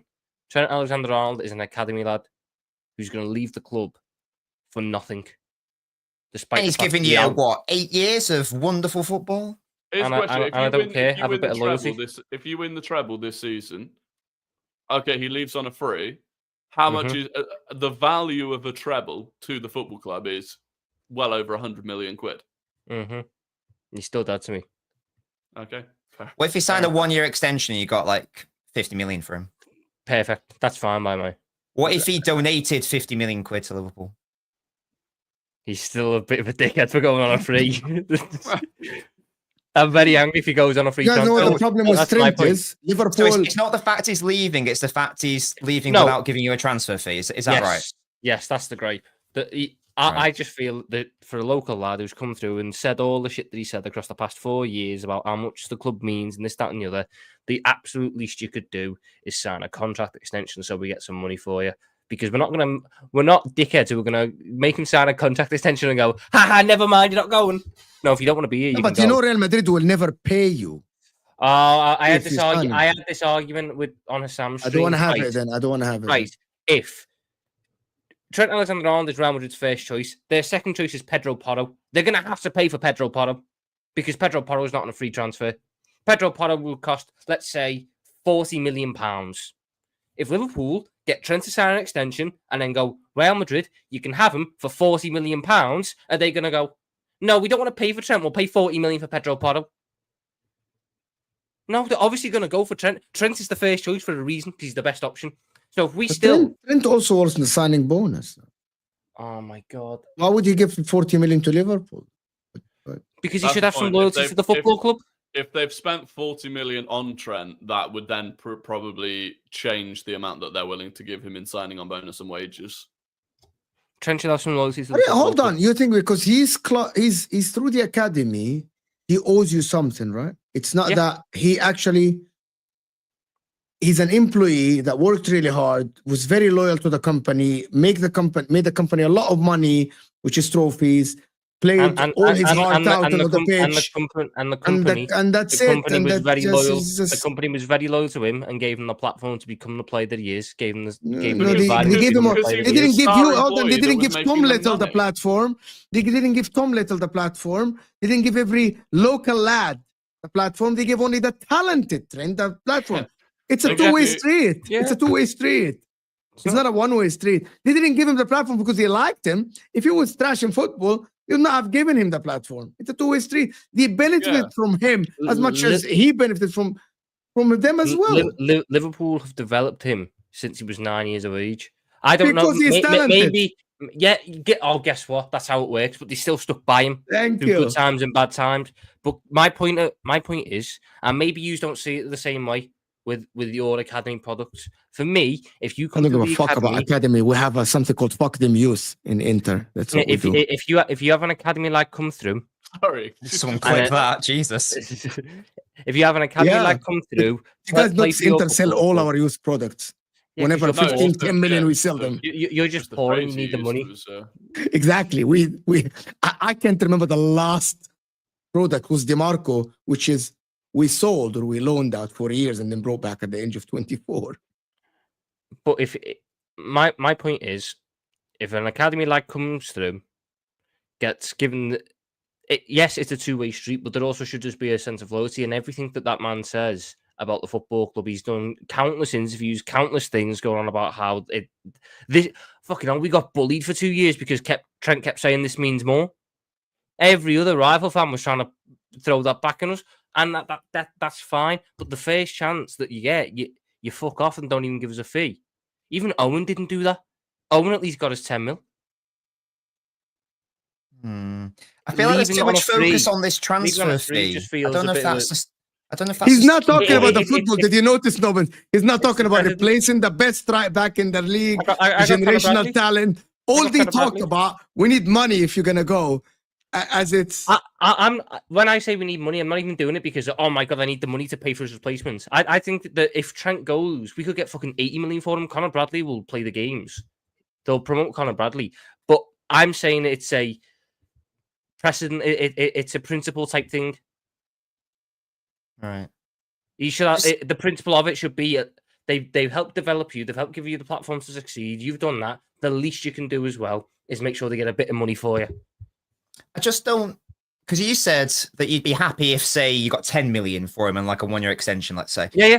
I don't know if the difference between he's scum and he's dead to me and I'm not going to sit there. I'm not sure if the gap between that is a £10 million transfer fee. I'm not going to sit there if he goes to Madrid and pat him on the back and say, "Oh, love you, Trent. We'll have you back soon." No, if he goes to Madrid, regardless of the money, I will be angry. But it's not the same anger if it's for free as if it's for money, because it's a principle thing. It's a principle matter with me. The right thing to do is sign a short-term extension and give the club some money. Why don't you just get angry at the board for not giving him a new contract in time to avoid? No, they have to bully the kid. There's anger towards the board, but there's also Trent was the only when Trent signed his contract. Trent signed his contract alongside 5 others. So there was a summer 2021 where Virgil van Dijk, Fabinho, Alisson, Robertson, Henderson, and Trent all signed new deals. Out of all of them, out of the 6 players, 4 of them signed 5-year deals, which was Fabinho. Alisson signed a 6-year. Fabinho signed a 5-year. Robertson signed a 5-year. Henderson signed a 5-year. Van Dijk signed a 4-year because he had the knee injury. And Trent signed a 4-year.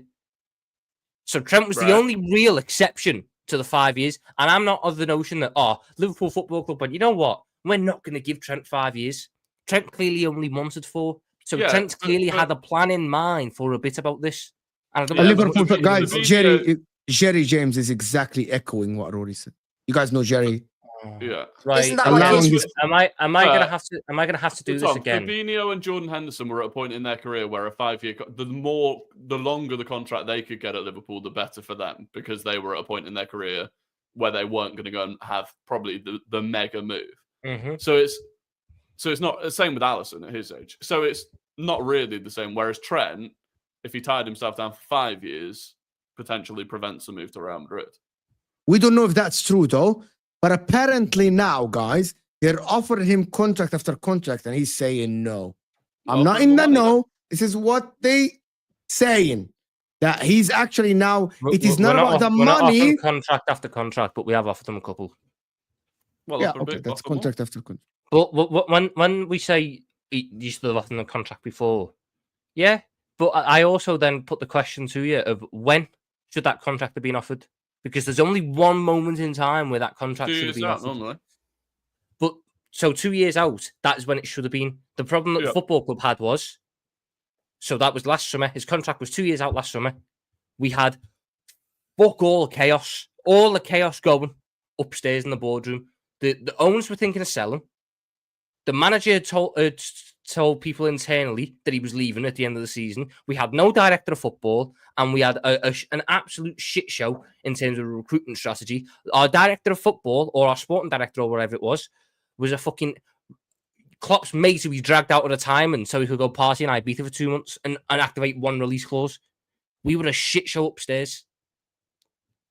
It should have been done then, but I understand why it wasn't. The next point it should have been done was the January. The problem in the January was Klopp announced he was going publicly. And at that point, we all understand no footballer is going to sign a contract without knowing who his new manager is going to be. No, he had no idea who the new manager was going to be. He's not him, Salah, Van Dijk. They're not signing a new contract until the next season. And they've seen a little bit of how it goes. So then we get to the summer. We've offered him two contracts this summer. And he said no, apparently. There was one point in time when we could offer them a contract, and the club was in too much of a disrepute to do it because no one got off the contract. The only guy who signed a contract in the past 3 years is Tsimikas and Quansah. And Quansah was a fucking easy one because and Bradley, sorry. Quansah and Bradley were easy ones because they're academy products, and Tsimikas was signed on because his contract needed to be signed on, otherwise he would have went on a free a couple of seasons ago. So outside of that, there was no choice. The fact he signed a 4-year deal is what's put us in this weird situation with his contract because it's one of them awkward lengths. But yeah, guess what? Football's tribal. And Trent Alexander-Arnold is doing the one thing that I wish I could have done, which is be a scouser playing for Liverpool week in, week out. So to see him throw that in the bin, there's anger there. Doesn't work like that. Why is his contract on now? Team failed. The club failed to sign him, especially Mohamed Salah as well, Van Dijk. You can't blame them if they leave. They get offered more money. You can't blame them if you run down your contract and get signing bonus. You look out for the families. That's what it is at the end. It's not like we're paying them fucking £5. We're still paying them good money. Are you gonna give him 40 million or 50 million signing bonus? We're gonna give him 310 grand a fucking week. Real Madrid gonna give him 350. His family wants to eat. Real Madrid are not gonna pay. His family more wants wages. to eat. Mo, shut up. No, but they might want some Spanish sun. So. That too. But listen, people. Go on EasyJet then. Go get a fucking flight out there. I'd understand it. If he was moving to another Premier League club, I would fully understand the hatred then. But it'd be 10 times worse than very strong words. That's all I'd say. Hate are very strong words. That was. I don't disagree that it would be a shame if Trent left on a free. Robbins, I'll put it this way. Steve McManaman was a fantastic footballer for Liverpool. Michael Owen was an incredible footballer for Liverpool. Neither of them two get mentioned ever again when in the city of Liverpool when it comes to talking about the players of yesteryear because of what happened. Sure, but that's the same. That's the same. One fuck all. Did either Steve or Mike did they challenge a Pep dynasty? Did they win a Premier League? Did they win a Champions League? Get to 3 Champions League final? I don't know if it's a fair comparison. Again, though, actually not. When you look at it in that way, each of those players had moments. Stephen McManaman won, I think, was 3 cups, including one pretty much on his own. Michael Owen won a treble, albeit not a great treble, but a treble and a Ballon d'Or. They were both very successful players at the football club, not to the level of Premier League, but they were both very successful in their own right at achieving stuff. And yet they are forgotten and cast away. Fucking hell, Michael Owen does interviews every other week begging to be liked by Liverpool fans, and that's never going to happen. McManaman isn't liked by Liverpool fans because of the manner of going. It's an emotion. Football fandom is emotional. And to me, and to a lot of other Scousers, and maybe it's different with Arsenal and City and the way it is around your clubs, but to us, going on a free after coming through the academy, it's a betrayal. It's spitting in the face, and it's one of the worst things you can do. Disagree, but fine. Even the one, because people still try and get out us over Gerrard to Chelsea. You know, we were going to get like 40 million for Gerrard back then. It would have been very angry because he'd gone to Chelsea, but there wouldn't have been the same anger because we would have got, if not a world record, a British record transfer fee for him. It's better than nothing. I agree with the sentiment. I just think it's going too far the other way for me. I think it's too harsh to say he's like a. I think it's too harsh to say he's dead to me. He's a traitor. I hate him. That's just my take. I think that's too harsh. He would be dead. I agree with Nobbins here. I mean, I don't. He can never step a foot in Liverpool again. He would never be able to. He wouldn't though. That's the thing. He wouldn't be brought back to the club in any. He wouldn't be brought back to the club in any capacity. Fucking hell, they brought Michael Owen back as an ambassador and hounded him out within 3 months. You guys the fans hounded him out. We can't compare Owen to Trent. Owen went to bloody Man United. Exactly. But McManaman's never even been offered the thing. Never been offered the chance to work with the club. He works on BT Sport. We don't see, bar a pre-season thing in 2017 where he wasn't well received. McManaman hasn't worked with the football club because different levels. Stings. It stings. I mean, at the end of the day, I don't even have Trent down as a legend of the football club. Did McManaman go for a fee? Well, I don't know. McManaman went on a free. Right, okay. McManaman's was bad because he announced it mid-season, so he started getting booed in the ground during games. I'd love it January 1st. I'd love it if January 1st Trent announced he was leaving on a free. By the way, if Trent announces that he's going on a free, if it is confirmed, I don't want him playing. But what is going on? Isn't that going off your nose to spite your face though? Yeah. Can I answer something, guys? Scenario. Before you go on, a lot of people in the chat are saying, "Why are you guys telling us how to treat our players?" We aren't. You treat them however you are. We just disagree with what you're saying. It's our right as well. It's your right to do whatever you want, and it's my right to say I disagree with that. As it's your right to say I want to do what I want. I'm not telling you how you treat your players. And by that time, by the way, it might not be your player. He might be a Real Madrid player. So you just have to hold that. I was just going to say, it's like a hypothetical scenario. January 1st, Trent, Instagram post with Jude Bellingham, Ala Madrid, all that stuff. Arsenal sign, Nico Williams and some other players. Right now, do you want to win? Because you just said then you don't want him to play for you if that does happen. But what if the price for that is not winning the Premier League title? The thing is, Nobbins, I have Conor Bradley, so I'm quite confident in my right back situation. So you just freeze him out. You do like a Mancini to Tevez, freeze him out the squad. You're not getting involved, Sunshine. Go play golf. We'll do. Okay, go house shopping in Madrid. I don't want players who aren't 100% committed to the football club playing. Ignoring your belief in Conor Bradley, scenario is Trent, January 1st, 1 minute past midnight, January 1st, announced that he's leaving and going to Real Madrid. You can either play him for the rest of the season and win the Champions League and Premier League, or not play him for the rest of the season and not win the Premier League and Champions League. But football is not like that. No, but this is... Do I have less of a chance? Is there an argument I've got less of a chance? Yes. Champions League, definitely. You would say that. Premier League, I think you've probably already got wrapped up. Champions League, would you risk losing the Champions League just out of spite? I wouldn't lose it though, because I've got Conor Bradley against Real Madrid. I don't think you understand that performance, Conor Bradley against Real Madrid. But that's not the hypothetical. Yeah, I'd be fine taking the risk. It's a principle. And what if that risk resulted in you not winning it then? I don't think we'd. If Trent announced he was going, hold Yeah. on, because you got to apply. If Trent announced he was going, Yes. he wouldn't be able to play for Liverpool. Why? The fans wouldn't have him on the pitch. The lad would be booed what would they do? every single.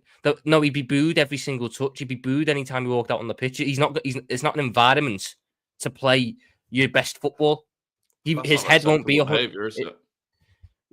I think yeah. it depends. If Trent Alexander-Arnold comes out and he's leaving Liverpool on a free, everyone in the ground should then go, "Well done, Trent!" Like, I think it depends. It's not the exact. I appreciate it's nowhere near the exact same level of victory or whatever, but a similar thing happened for City in 11-12, where Tevez was frozen out of the team because he refused to come off the bench against Bayern. He wanted to leave, and then he came back and he played brilliantly against Chelsea, and he got the assist which won us the game, and then the fans did turn from "we dislike you" to "we are rallying." I know it's not the exact same situation, but I would question the idea that if Trent came back and he got like a free kick that won the game against, I don't know, Arsenal in added time. I'm not convinced that. Imagine if Trent scores in the Champions League final and win Liverpool, and then the last game of Trent's career at Liverpool is winning in the Champions League. A statue for sure. Absolutely, a statue outside. Trent runs to the corner to celebrate with the Liverpool fans, and they're throwing coins at him. Can't believe it. Yeah, they're not happy about winning the Champions League. I don't. Again, it might be different with your clubs. For me and for the people who I know, it wouldn't go down well if he announced he was going and then continued playing. He wouldn't get a good reaction on the pitch, and I can't be confident that he'd have his mind 100% on the football, and that's not a risk I'm willing to take. I'd rather play a guy who's probably not as good, but is 100% committed, than a guy who his head's on another team. He's not getting a good reaction in the crowd. Every game he's just getting booed to fuck. So it's not worth it. Yeah, so Trent signing for Real Madrid will give Arsenal a chance of winning the league because you'll be disrupted. Mohamed Salah hasn't signed the contract. He's going to Madrid as well. No, he's not.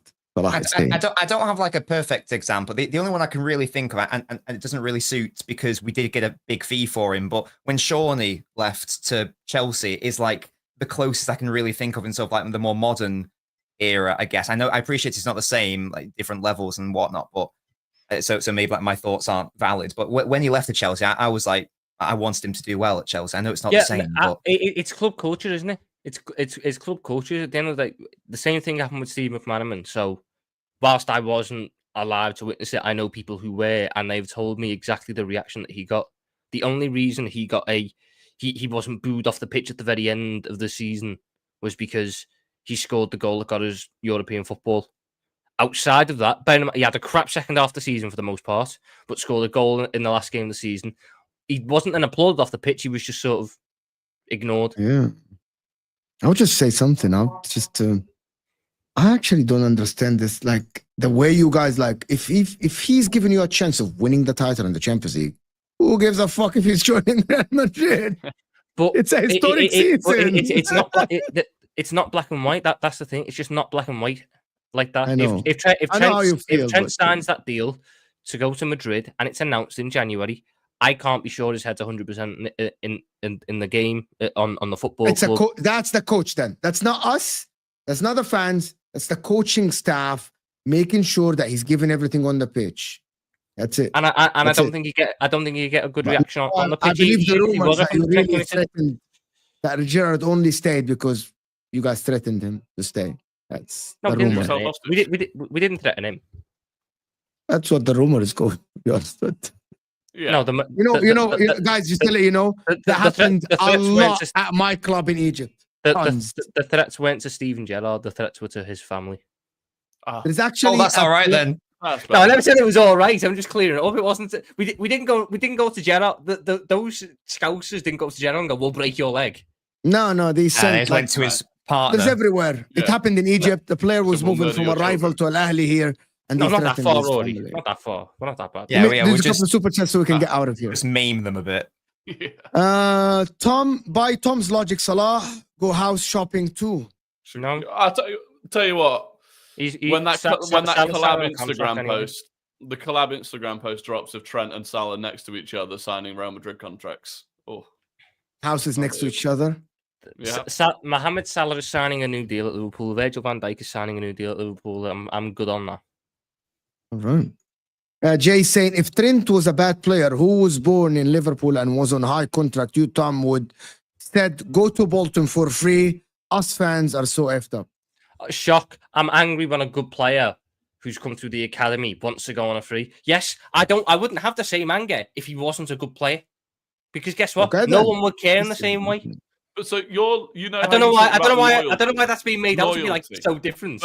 But you said that he But I should hear his show loyalty point. to the club. Does that mean that the club, even if they have a player who's definitely not good enough to play for the first team, should keep a player, a Scouser who's been at the club since they were 9? They should just keep him on a salary because loyalty. No. So the club shouldn't be loyal to Scouts Academy kids, but the Scouts Academy kids should be loyal to the club. So what you're telling me, Rory, is that It's a very weird conversation, by the way. I'm lost. So because I think that players who come through the academy and break into the first team and are given the opportunities in the first team and then develop at the football club and go on to achieve success, they go on a free, I'll be angry at them and I feel there's a lack of loyalty. If I'll use Trent Alexander-Arnold and Jay Spearing. Jay Spearing played 20 times for Liverpool. And I think he ended up selling them, actually. So it's not necessarily the same thing. But if Jay Spearing had left on a free after being a bit part midfielder for 5 years, I wouldn't have the same anger now.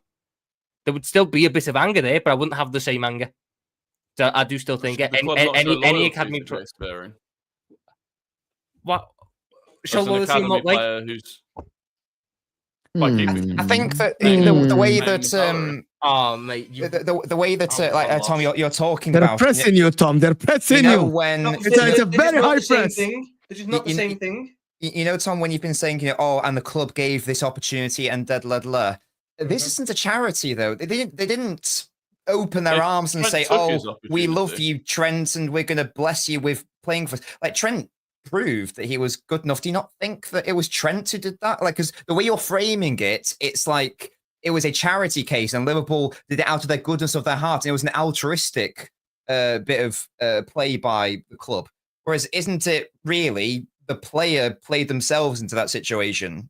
It's astonishing. We're not talking about the football at all. Go ahead. But guess what? It's an interesting conversation to have. I'm not saying it's I'm intrigued to know. I'm intrigued to know where this is going. This is going. This is the thing that has confused me in recent years.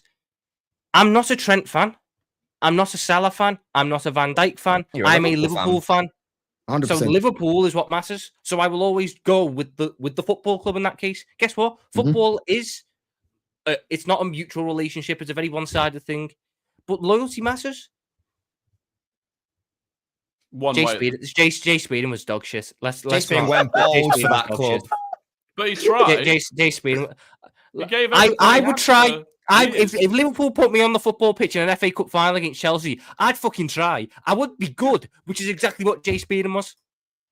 But out of loyalty, should they not commit to something that may not be fully beneficial? It's not beneficial to Trent to sign a new contract.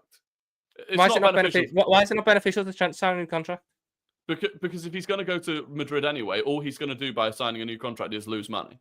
Like all that would do is cost him money. Yeah, and save his legacy. But he might not give a fuck about his legacy because Liverpool fans are all saying, "Oh no, he does give a fuck about his legacy because that's the only fucking thing he's talked about in the past 12 months."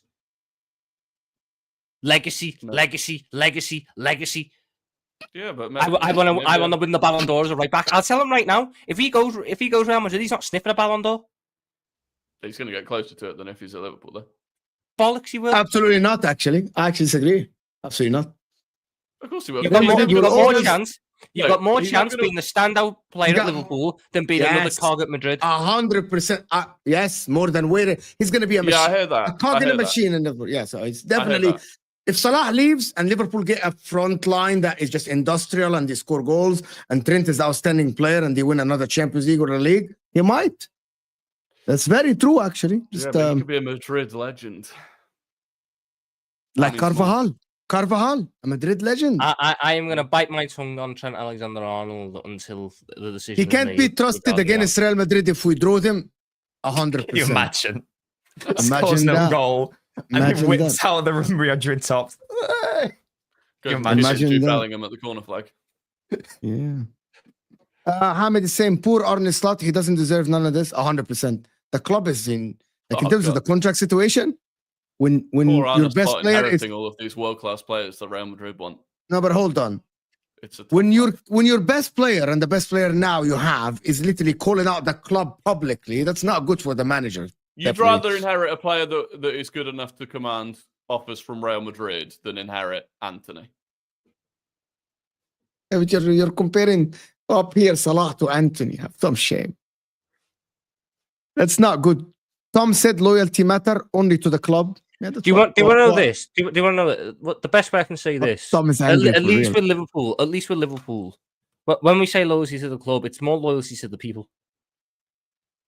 Loyalty to the fans. Loyalty to the fans. That's what it is. It's showing a loyalty to your people. That's the gripe. But why does getting them a £10 million transfer fee change things? This is the bit I'm struggling with. It's the principle of it.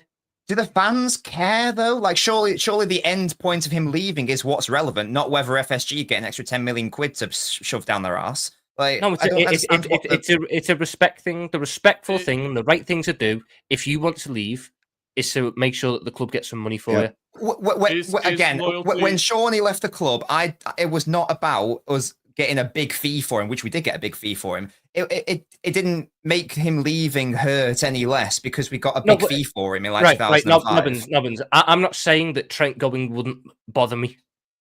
I'm not saying that there is a baseline level of disappointment and anger I'd have if Trent left. Sure. That's the. If he went without a fee, it goes even higher. Because it seems like a lack of loyalty. That's the bit I'm struggling with. I don't think a fan really cares that much in that at Anfield. Maybe I'm wrong, but I don't think maybe because you have Arab owners and they're willing to spend a lot of money. I can only say it based on my thoughts and the people who I speak to, and their thoughts are if he wants to go. It's good to know, to be honest. If loyalty and respect is a two-way street, then should you not respect his decision to leave and forgive him out of your loyalty to him? Why have I got loyalty to him now? I've got no loyalty to any player. You just said you got no loyalty to him. He established that he has no loyalty to him. But you just said that he has to have loyalty to the people of Liverpool, the fans. Yeah, and while Trent, right? So the why should loyalty, he be loyal to you if you're not loyal to him? Because guess what, Rory? Loyalty. Why should he respect you if you don't respect him? Loyalty is a thing. Loyalty is a thing that you get when you're at the football club. If you want to leave the football club, the loyalty goes with it. The loyalty goes with it. Look, you're not entitled to loyalty for life just because you play. Well, Chelsea fans are so loyal to Hazard, even though he left to go to Real Madrid. So you fans aren't entitled to his loyalty for life. No, we're not. But we're allowed to extension like next week, and this whole conversation will be so relevant. It will be more, no point here. It's gone. When Trent was a kid, he could have gone to. Hold on. When Trent was a kid, he could have gone to Cobham. He could have gone to Hale End, he could have moved to the big city. He could have gone to Everton. Can I ask you something? But he didn't. Tom, he stuck you by really think he did this to Liverpool fans? Was he doing this to the Liverpool fans? He did it directly to Tom. That was a message specifically to Tom. Yeah. I don't know why he's done it. I don't know why he's done it, Mo, but it's the exact same thing Jude Bellingham done before he if he's done it to Liverpool fans, guys, if he's done this to Liverpool fans, I'm with Tom. I'm done. If you start mocking your own fan base, you're dead to me. You're dead. Jude Bellingham did it before, didn't he? Mm-hmm. You're dead to me. If you don't respect your own fan base, you're dead. Because these are the people that feed you, basically. Without the fans, there will be no club, basically. By the way, I'm not saying everyone should agree with me. I've never have done, but that's just how I feel on it, and that's how I always feel on it. That's perfectly We respect it. We respect it, Yeah. of course. Yeah. It's just a conversation. I'm trying to understand your point of view. That's it, to be honest. It's not. But by the way, there's football fandom shouldn't be logical. It's not logical to support a football club in 100%. reality. So if I have an illogical take on an illogical football club, yes, it is. I don't know why we're. It's trying actually to make very football so logical to binary. support Liverpool, not Everton, if you live in Liverpool. I think that's very logical. Oh, certain Scousers won't like that. They won't like that. Everton's the people's club. Yeah, they told me this when I was walking to the stadium with them. He literally told me this. He told me Everton's the is- people's club, Everton and fans- every fan lives about 2 streets away from Goodison Park. They literally told me this. I can't remember the woman's name with her kid, but she literally told me this. He told me we've been here. My my grandma was always going to the stadium. It's the people's club. They literally said that. So yeah. Yeah, but Dan, right? So Dan's comment there. I bought a Hazard Madrid shirt. I was happy for him. That's fine. You also got 100+ million for him. You also got 100 million plus for him. But that's Nobbin's point. It's about the money then. I don't know. Dan, you might be going a bit far the other way. Giving Madrid 100 quid for buying your player off you is a bit. It's gonna. Yeah, that's the opposite. I wouldn't do that. Direction. Listen, people. I want to thank everyone that joined us. Nobbin's channel in the description. You have to go and subscribe. A video drop in New Year's Eve, right? Before the West Ham game, around the 2nd or 3rd of Jan, when the window opens. A video about the transfer what City needs. Rory, you going live? Yeah, probably. Today? Yeah, why not? 6:30? Yeah. All right then. 6:30. Rory is gonna go live. Tom Little with I don't know. He's gonna be with Hussam, of course, tomorrow in the afternoon. They're gonna talk about Trent. They're gonna have to they're gonna bash us all. They're gonna these rival shit people. Like they don't understand us. But I want to thank everyone that joined us, super chatted us, supported us. Thank you guys. Massive, massive support. Hopefully next year will be even better. Appreciate you all. Appreciate all the guys here. Rory, fantastic. Nobbins, amazing show. And Tom, brilliant, brilliant show. Sorry we took you guys for long, but the conversation was interesting. I'll see you guys soon. This will take you to Football Terrace, actually, the top 6. And we're out of here, people.